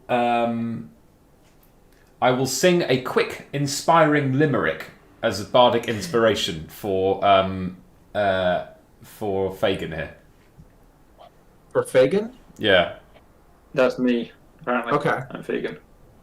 All right. Because it's him. A bit like- Blavian, you are bardically inspired. You get, is it a D8 now? There you go. I don't know, but it sounds good. I'll take it. It's I might be able to hit something. it's inspiration die 1d8. Yeah, so when you make an attack roll or a saving throw or something, and you think you might fail, you can roll an extra D8 and add that to your... Lovely. Yeah. Lovely. Thank you very much. I will have that. It's all right. All right, Shax, you're up. Yes. What about the other bard guy? Nobody's doing anything with him. The other bard guy? Oh no, that's our dude. Oh, you mean our illustrious Scottish Okay. friend? Yeah, The that's me. guy. Yeah, Well, sorry, needs a sorry. thistle. Sorry, I got too taken in with the frenzy of the the fight. Okay, can I attack frog person? Yeah, absolutely. Can you guess what I'm gonna do? Okay. Can't possibly. You can't possibly guess, guys. Here I go, Eldritch Blasting. Go for What a surprise! How out of character! Right. I am amazed. I am shocked. I know. Alright. I am agog. Roll damage for that Okay. blast. There you go. 9 points of force damage. That is enough to kill Niyunk as a crackling bolt of purple energy flashes across the distance and slams into him, knocking him flat where he goes as he lands. Yes, exactly. Your second Eldritch Blast? Oh, I got 2, do I? Yeah, you're level 5. What? Yeah. Yes. I will attack the other person now. Alrighty. That's me. Yes. Oh, you're attacking Blavian now. No. No, Okay. that's No. 23 will hit Mayflower. 8 points of force damage, chipping off more of that ice around her. Okay. You can see as your blast kills Niyunk and damages her, her face kind of falls. She says, "No, we're with you! You should be helping us!" Anything else you want to What do? you mean?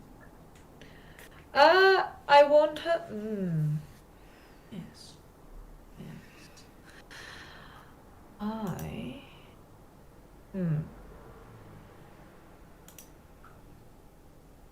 I want to detect her thoughts. That's what I want to Okay. do. Good idea. Detect Thoughts is an action to cast, though. So Yeah, you'll I'll do it next turn. Next turn. Yeah. Fine. Okay.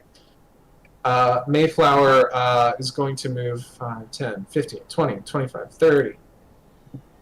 And she extends her hands, and threads of weird dark purple energy extend out from her fingers and go into Cupboard's eyes. Cupboard, I need you to make an intelligence saving throw. There's something in my eyes. My eyes feel weird.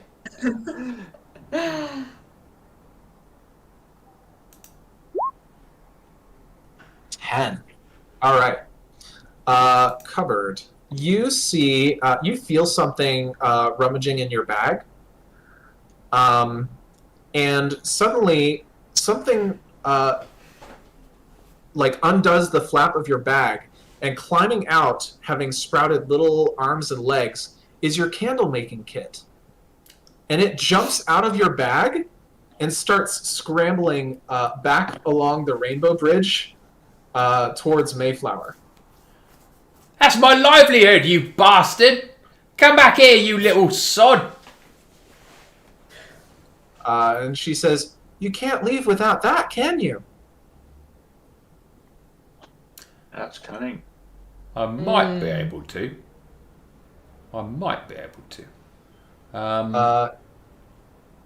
Is it my go? It's not your go, no. You've just had this experience. Also, Shax and Blavian, you hear Cupboard crying about his livelihood, but you don't see any evidence of what he's talking about. I see. It is Welby's turn. Welby is going to draw his last remaining hand axe, and he's going to try and smack Mayflower with it. I would. Where is Welby? There he is. I found him. Just normal. Thank you. It's a 17 that's going to hit. She takes 8 points of damage.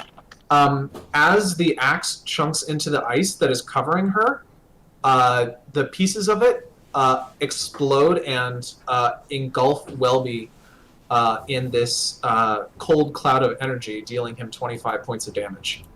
Oof. No, it was Scottish friend. Oh no! Our north And of the he- border companion. Staggers back, blinking, and says, "Alright, maybe don't hit her up close." Oh! I'm pure gonna kick you in the grid! Zills! Blavian, it is your turn. Okay, I'm aiming for the Zills with a knife. She doesn't have any Zills, but she's a girl, so I'm just going to go for the throwing a knife at her head again. But Get in first the of all, girl I'm going to bits. use my- What did First of all, I'm going to try and use my insight. Sorry. Yeah, go ahead and make your insightful fighting check. Okay, insight for fighting. Let's try that. Please. First ask questions and then kill. 22! Well, she got an 8, so I'd say you've got her. Yay, What- so why I'm is she doing a- advantaged. Why is she doing a charisma saving throw? It's a competing skill check. She makes a deception check to kind of like conceal her means of fighting from him. Oh, I see, right. Okay. Yep. So you can get your sneak I'm- attack if you hit with this.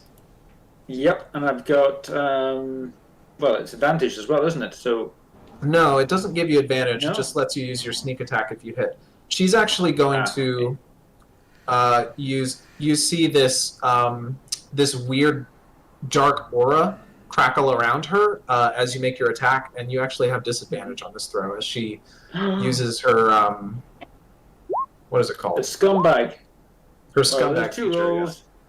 Right, and I get a +1 for being a magic dagger, so it's a 10. It's still probably not going to hit. Yeah. Do you want to add your bardic inspiration?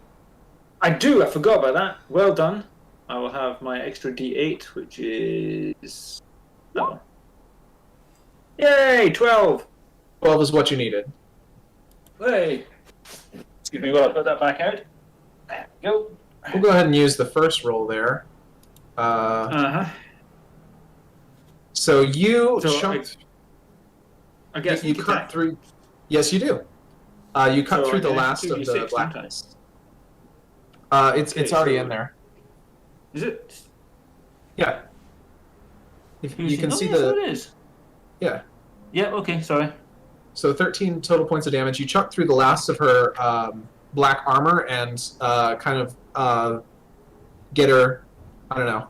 What's a It's head? in the back of related the part? head. I got her on the return. You got her on the return, and she kind of stumbles forward a little bit, and she looks almost hurt. I hope so. I was trying to kill her.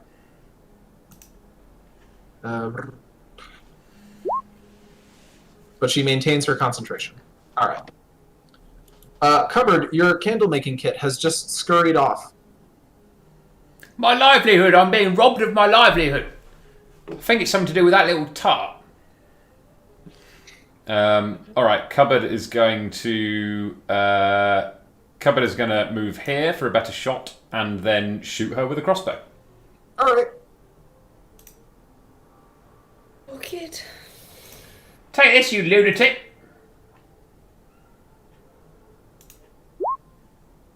$25 will definitely hit. Only 5? I mean, you are a bard. I can't sing her to death, can I? I You tried could it with try. most other people. I mean, maybe I can. Anything else you want to do? I will make obscene hand gestures at her in anger. All right. Very good. Nice. Shax, it is your turn.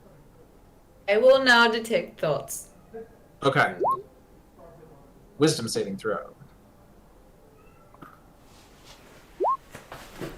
15, she made it. So you extend your warlock awareness, trying to go beyond the surface level of what she's thinking. Right now, what she's thinking on just the basic surface level is keep these two, Blavian and Cupboard, from going, but you can't pick up any more than that. There was a brief technical outage there, which I'm just going to tell you about because it's hilarious. The cat just leapt onto the. I just let the cat in because she was meowing outside the door. She just leapt onto my desk because she likes to sit on the desk next to me when I'm using the computer. And she stepped on the button on the keyboard, which is minimise everything. So on the stream, everything would have frozen and disappeared. It's because of the cat. Amazing. Sorry. Very, very good. All right. Are you moving at all, Shax? I am trying to remember if I have any actions that are like half, like, additional stuff, but I don't think so. If you look at the header on the sheet where it says you got all attack action and bonus action, if you click on bonus actions, it will just give you the bonus actions. It's just fighting with weapons, which is not necessarily what I wanna do. I wanna figure out what she's up to. So no. That's my job. Okay. Really. Yeah. It is her turn. It is her turn. She's going to go ahead and cast Blink. So she rolls a d20. She's gone. You see her immediately vanish from sight. On Welby's turn, he looks around. Okay, I don't know what that's about, but get to the spire quickly. You sound very southern all of a sudden. Right. Right! God damn it! I just keep... It's so stressful. Someone get that man some haggis. He's going Ben? to... Yeah. So I for detail, I can make a perception check to spot a hidden creature or object, or make an investigation check to uncover or decipher clues. I'm going to be looking for her Sure. when I get her. Yeah. He moves and There'll be stands... footprints. Indeed. He moves and stands here. It is now your turn, Blavian.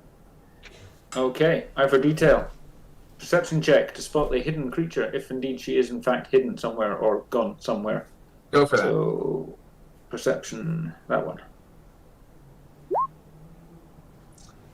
You do not see any trace of her. She is completely For vanished. some reason I rolled twice, but okay. Okay.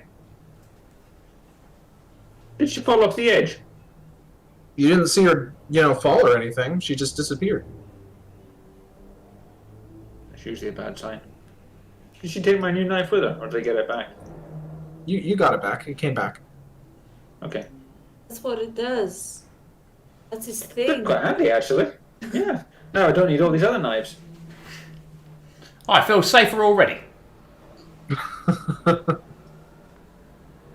Anything else? Nope, that's me. I don't know where she is. All right. Cupboard, you see your candle making supplies scurrying back the way you came. Come here, you little bastards! Hop in my bag! I put my bag down and hopefully, hoping they jump into it. They do not. Where are they running to? They're running this way, back towards the settlement. Ah, you little sods! I run after them as fast as I can. How fast? Okay. How far can I get to? If you take What's he the running dash, after? I'm sorry. if you What's he running after? Mike. his, candle making supplies. kit. Yeah, but we don't know anything about it, so I'm going to stick my foot out as he runs past. Okay. What? I need to take a dash action. Hold on. I'll call that an attack of opportunity. Go ahead and make an athletics check. Cupboard, make an acrobatics check. Okay. Don't suppose I can make the acrobatics check. Yeah, Cupboard jumps over your extended foot. Oh well, I did try. Cupboard, I believe you can make it this far, which would just about get you right to where they've made it. How are you calculating that? Just so I don't need to ask you next time. You have, if you take the dash action, you have 12 squares of movement, with moving into and out of other creatures' squares counting as 2. Right. Okay. And where do I take the dash action? I can't see it under my actions. If you look at actions in combat, there is a list of different actions you can take. And if you click on one, it'll give you details about it. I've got nimble escape. I don't have dash. Everyone Under has your dash. actions. Everyone has dash. Actions. Yeah, I can't see it. Anyway, it doesn't matter. Not interesting. If you click on the action tab and then look down under your attacks, it says actions in combat, and it's. Oh yes, yeah. style, Sorry, dash, it does. Yeah. disengage, stop. Yeah. Sorry. Yeah. I thought it was a button to click. Okay, that's cool. All right, I'm here. All right, you've made it to your supplies. They are dancing around the bag, trying to avoid climbing into it. Get here, you little sods!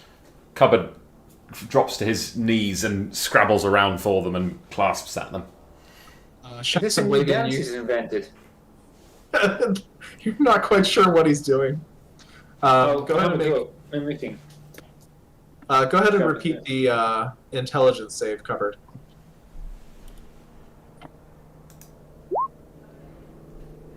$19. Okay. You see the candle making supplies suddenly fade. And as you look into your bag, you realize they were in there all along. I must be going bloody mental. Look, I thought all my bits and bobs had run out with little legs on them and stuff, and they're just in my bag now. What are you two looking at? Shax, it's your turn.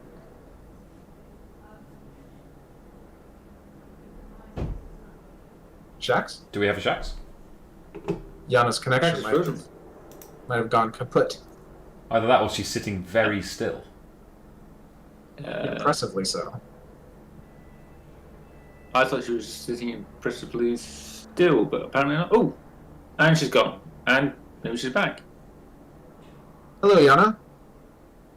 Hi, I just saw on the stream that I was not moving, so I thought maybe refresh Discord. That's Very a wise. handy thing to have the stream up Yay. for. That is actually. Yeah. Okay. It's your turn. I don't know what I missed. Is it just Cupboard realizing that he's... Cupboard has done a little dance. And then I think suddenly he's called himself mental for some reason. Okay, I don't know what there is to do. We lost the perpetrator. Yeah. We could eat the frog. I turned the frog into black pudding. Now, shall we? If I recall, the frog is poisonous. I have no intention of eating frog pudding. Okay, are we going to where we were headed then? Are we out of combat Those now? legs. You're not out of combat. Yeah, that's the worrying thing.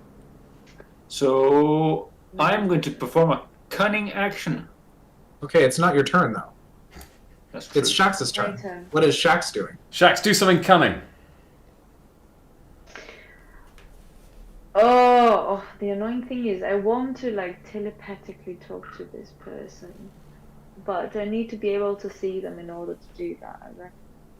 Yep. So that's a bit. Well, in that case, what you need to do is you get the goblin to cast an illusion so that you can see an illusion of her, and then you can speak to her. Brilliant. Yes, that's how magic works. Yes.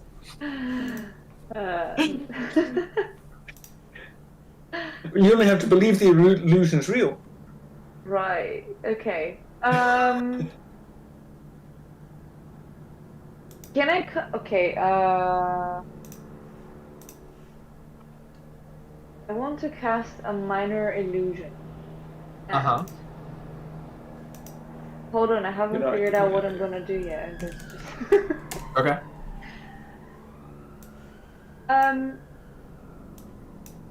Minor illusion. Okay, so minor illusion would be that she. Okay. Everybody. It has to fit in a 5-foot square. The illusion has to fit in a 5-foot square. But supposedly this person is a bit further away from us, or maybe she's just invisible. I don't know. Go ahead and make an Arcana check, Shax. Or you could just read the description of Blink in the list. You could, yeah. But That would make sense. an 11? Yeah, you're not sure what's going on. Fair enough. Okay. Minor illusion. Let's say another person appears amongst us. They appear to be joining us in our effort to fight off whoever is attacking Okay. us. Here's your person. Oh god. I'm on the wrong layer. Where would you like to place them? Next to cupboards. Okay. There we go. You have a person now. Very good. It's Mayflower's turn. There's a person next to me. Yeah, it's okay. Don't worry about it. I can't really tell what they look like. They're an indeterminate person. Mayflower says, "You can't leave!" And she extends both hands, and 3 beams of Eldritch Blast will fire out from her hands. One will go for Blavian, one will go for Shax's illusory person, and one will go for Cupboard. Okay. So How do Blavian we avoid first. that? It's an attack roll, but it misses Okay. you. Flies over your head. That's nice. The next one goes right through Shax's illusion, doing nothing. And the one on Cupboard, 12. Does a 12 hit you, Cupboard? My armor class is 15. Okay, so that also misses you. She Alright! she stamps her foot in frustration, and she says, "You're not supposed to leave. We're supposed to leave." Rolling a d20. Then she disappears. Today has been bloody mental. First of all, my candle making kit tries to run away on legs, and then we're attacked by an infant. Welby is going to have his hand axe, and he's going to ready an action to attack her as soon as he shows up. And he says, "You guys should probably get moving." Yeah, all right. Blavian, it is your turn. It is. I was going to attempt a cunning action, but she did turn up, so maybe I should just try cunningly running away. Let's bravely run away. Blavian ran away. No. Cunningly run away. I can do anything cunningly, but bravely is just not in my playbook, I'm afraid. I was thinking I might try and trick her with a cunning piece of deception. So what I'm going to do is I'm going to walk slowly away towards the bridge. So really there is only one line of approach to my back. Okay. As I go, I'm going to throw the dagger roughly in the direction of Shax. Not at Shax, but in the direction of Shax. So what I'm hoping to do is cunningly organize it so that it's on the return by the time she pops up behind me. Because I'm reckoning I'm her primary target because she came to me. So where do you I'm think going she's... to present an open... I think she's going to be somewhere on the line behind me. I'll move away. You think she's going to be here? No, that's not behind me because I'm heading in that direction. She'll be over here somewhere. Okay. So she'll be somewhere in this line. Okay. Here. We'll go ahead and treat it as readying an attack action. Okay. I'm just trying to work out if I could use any of my eye for detail, cunning actions, or insightful fighting in any way to make that. Well, your insightful fighting just lasts. You have it now. Yeah. Okay. Okay. I guess I'm just waiting then. Okay. Covered. Hopefully the dagger's in flight somewhere. Yeah. If I screw this up, I'm stabbing myself in the back. Oh, that would be a bummer. That would be hilarious. Covered. I will run as far away as possible. I'm going to run as far in this direction as I can. Go ahead and move 12 squares. Get in the way of my knife.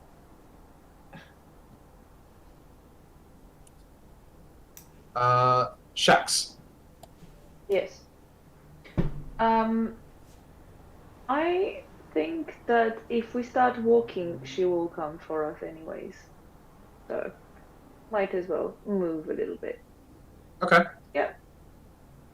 Just a little bit? No. Oh, more? And more. You can probably get past me. Can I? I mean, I am a cat, so... Yeah, if you wanted to take the dash action and use your feline agility, you could move 24 squares. Ooh! That cat sure can move. I think you've moved 10 so far. Yeah.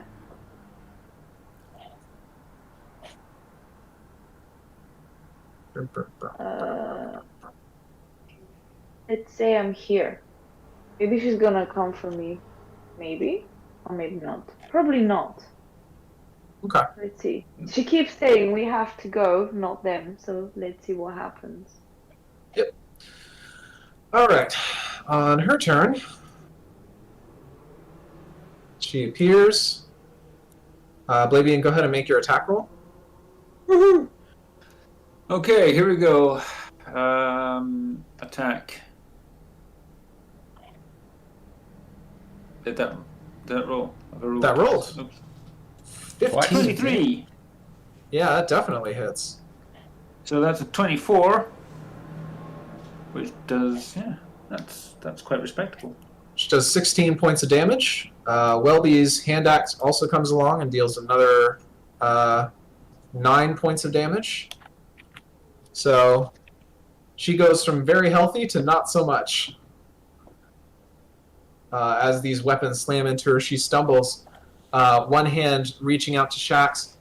Wait for me! And she's going to try and Eldritch Blast the others one more time. She doesn't look good, though. She didn't look good before, she was only a kid. Mrs. Cupboard. Mrs. Blavian.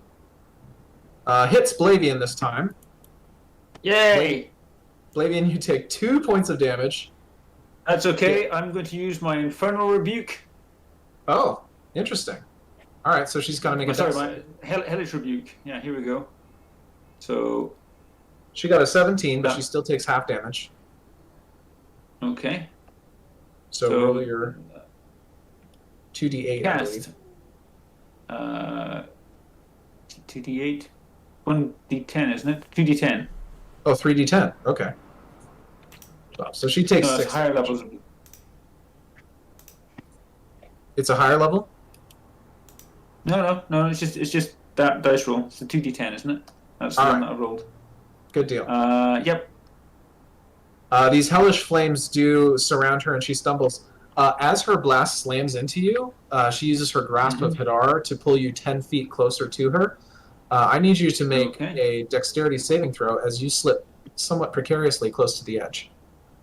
Yeah, bring it. Dexterity saving throws. I should be okay with these. Where's that? Okay, I'm confused. Dexterity saving. I'm seeing passive wisdom, and I'm seeing. Am I looking in the wrong place for? Okay, so there's a box marked saving throws just above that. Ah, yes, there we go. Saving throws. Saving throws dex. That one then. I rolled the right thing. So you don't slide off the edge. Very good. Yay. And she's not looking good at all. And she remains where she is. Alright. Welby rushes over to her and picking up his hand axe as he does, and he smacks her in the side of the head with the flat of the blade, knocking her unconscious. Right. Okay, that was different. I'm gonna have a word with Mayflower's parents when I get back. Something is not right in that girl's head. I wish I'd met her parents. I did. Nothing to do with that at all. One of them was dead. What? At any Who's rate... dead? Yeah, who is dead? If the elf people that I was staying with were No, her no, parents. no. They're not the elf people. They're not the elf people. Ah, I thought they were. No, this was a human child. Ah, never mind. I thought because she was with the toad that maybe she was the daughter of the elves that I was staying with. No. Nope. No. I bet you she was the daughter of one of the other families that we could have stayed with.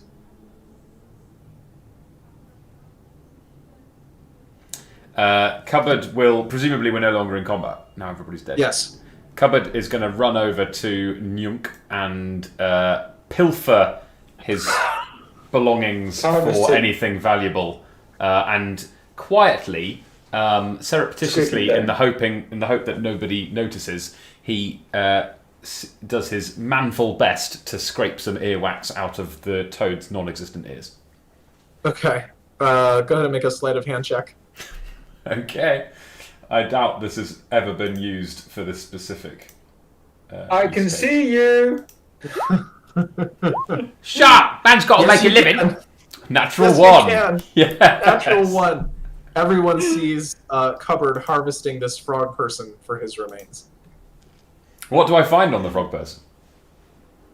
You find a sticky pouch containing 5 platinum pieces. Oh, I've got some platinum pieces, haven't I? Actually, no, I don't. Did I you don't just shout touch that. the frog sticky pouch? I don't shout that. I just quietly add them to my balance. Yeah. You find a flask containing some murky, undetermined substance. Oh, I love murky, undetermined substances. It's my favourite. Yeah, The sticky pouch. If you do test the murky substance later, it's water, but it is not clean water. It's got frog goop in it. Good. Yeah, he's got a very nice set of clothes, but they are attached to his toxic body. So you might not want to. It might just be might not be the best salvage at this point. Yeah. All right. Fair enough. In that case, I probably won't take anything then. I'm Cupboard is unenthused by murky water and froggy clothing, so he goes away with a generous scraping of froggy wax and 5 platinum pieces, which means that Cupboard's net wealth is now 1,044 gold. Wow. Maybe you'll even spend that. At That some point. is impressive. Yeah, you lot mocked me for taking payment for stuff, but look who's laughing now, eh? Me.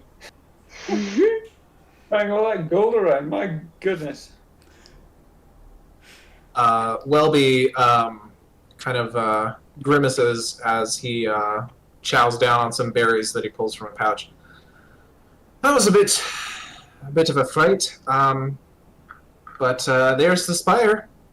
All you got to do is go up, and I actually don't know how it works. Does that count as a frosty reception? I suppose it could. I mean, you haven't really gotten to the place that you're going yet. To be honest, we don't know how to use a spire either. We just we let's just say we came down by a different method. Well, you're going up by the same method, aren't you? That's my understanding. Last time we just fell off the world, didn't we? No.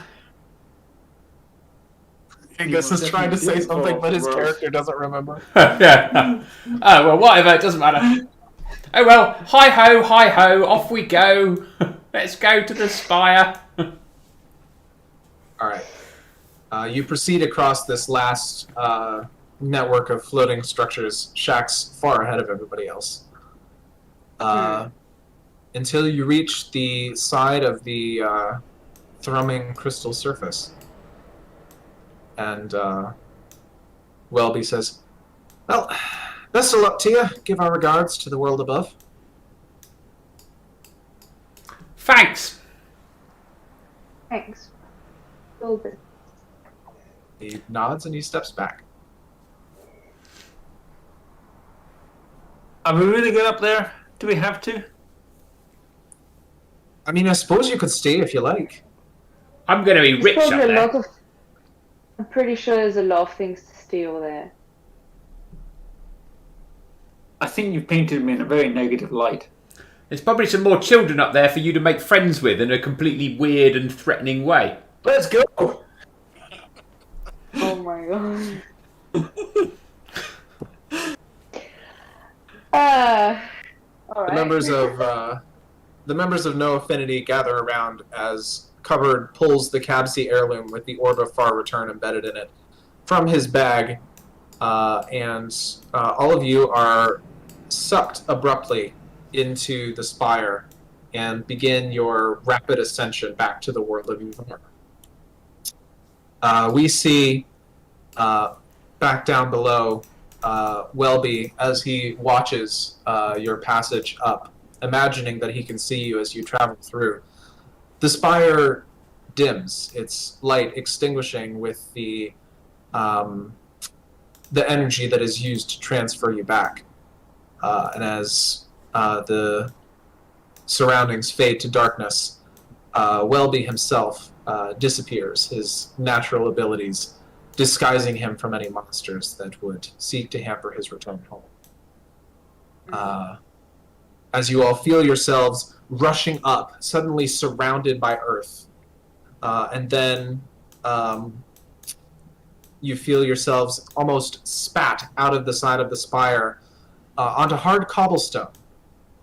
And as you pick yourselves up off the ground, you notice a couple of things. The first is that you are back in the city of Garrodin. It appears to be Where the hell are we? It appears to be late evening. The sun setting over the horizon. The Elevar spire behind you is completely dark. Apparently, its extinguishing has happened on the world above as well as the world below.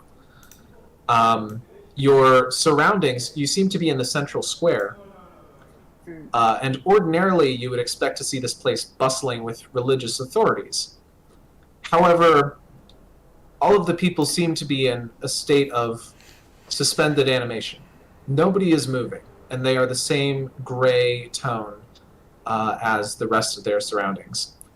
And the last thing you notice is that Blavian has a knife embedded in his back.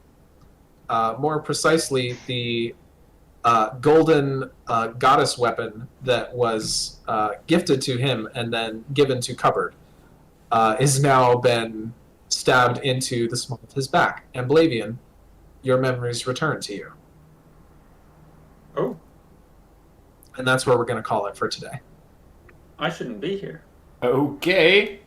Leaving it on a cliffhanger. Yeah.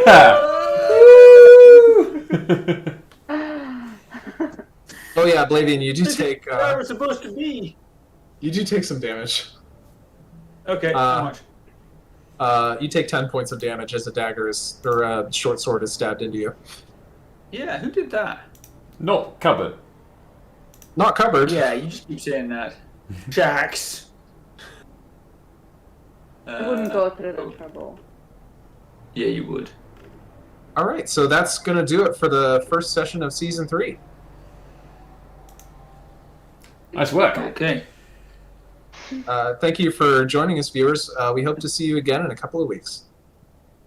Bye, everybody. Bye.